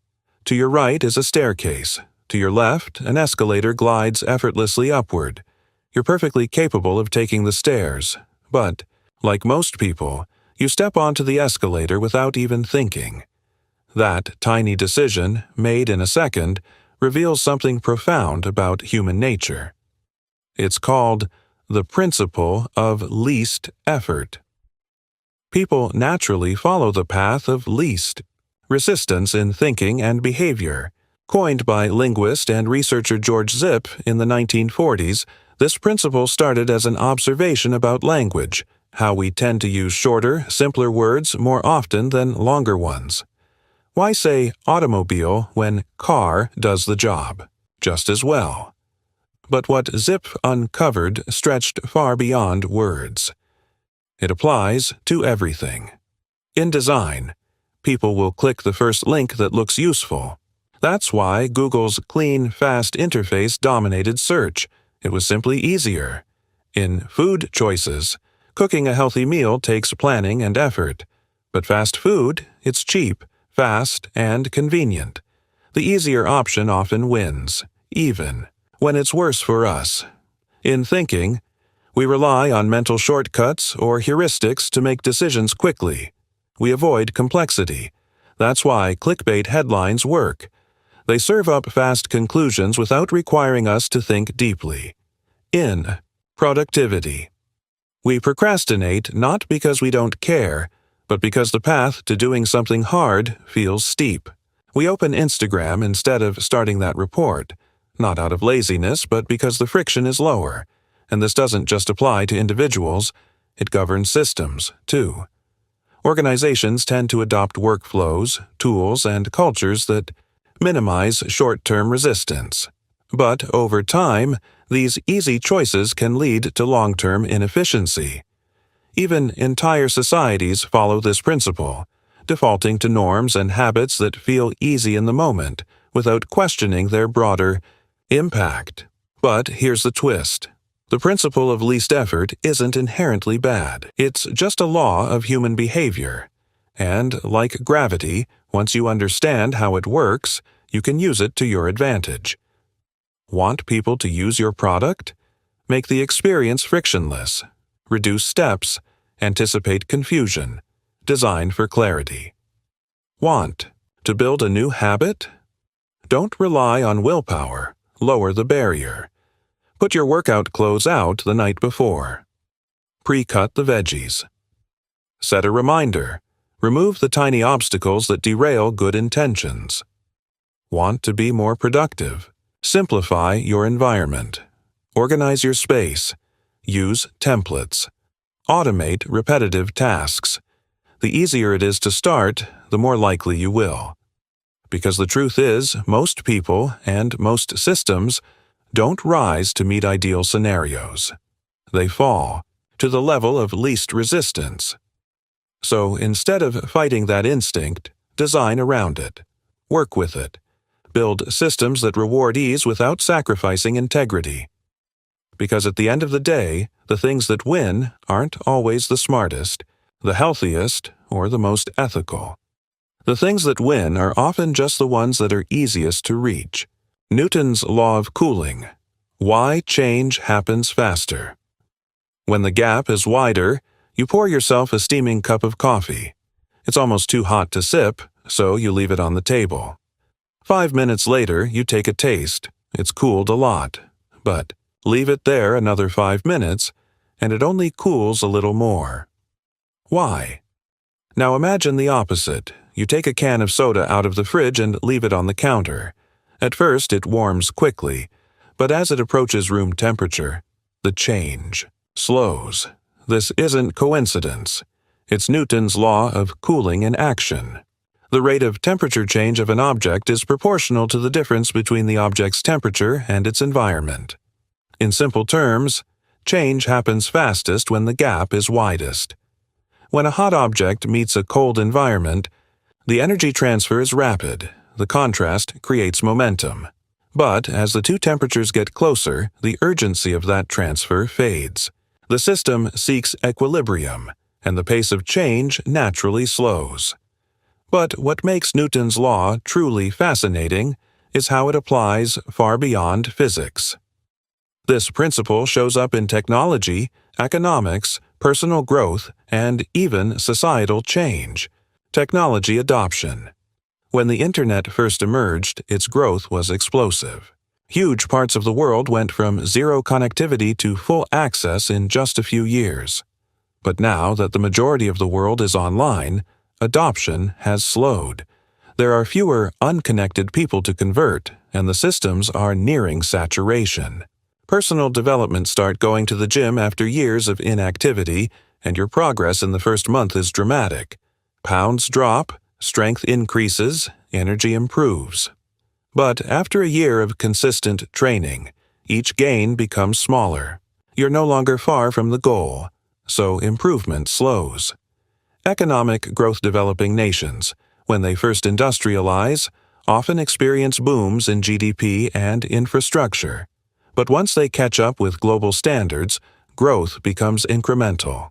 Just like the coffee and the air, the difference between where they are and where they could be has shrunk. So, what does this tell us? That early wins are natural, but not sustainable. That progress is non-linear, fast at first, then slow and subtle, and that true mastery, true transformation, happens after the sprint ends. This is where many people lose motivation. They see the initial excitement fade, the weight loss stalls, the business flattens, the skill plateaus, and they think, I must be doing something wrong. But you're not. You're just entering the second phase of change, the slow burn. In this phase, progress is no longer obvious, but it's deeper. It's in the refinement, the detail, the consistency. It's in the tiny daily decisions that don't make headlines, but that create lasting transformation. So the next time you feel like your momentum is fading, remember Newton's law. Change always slows as you near equilibrium. That doesn't mean you've failed. It means you're leveling up. Because true growth isn't about the speed of the shift. It's about staying in motion when the excitement is gone and the finish line is still out of sight. The secret is persistence, not pace.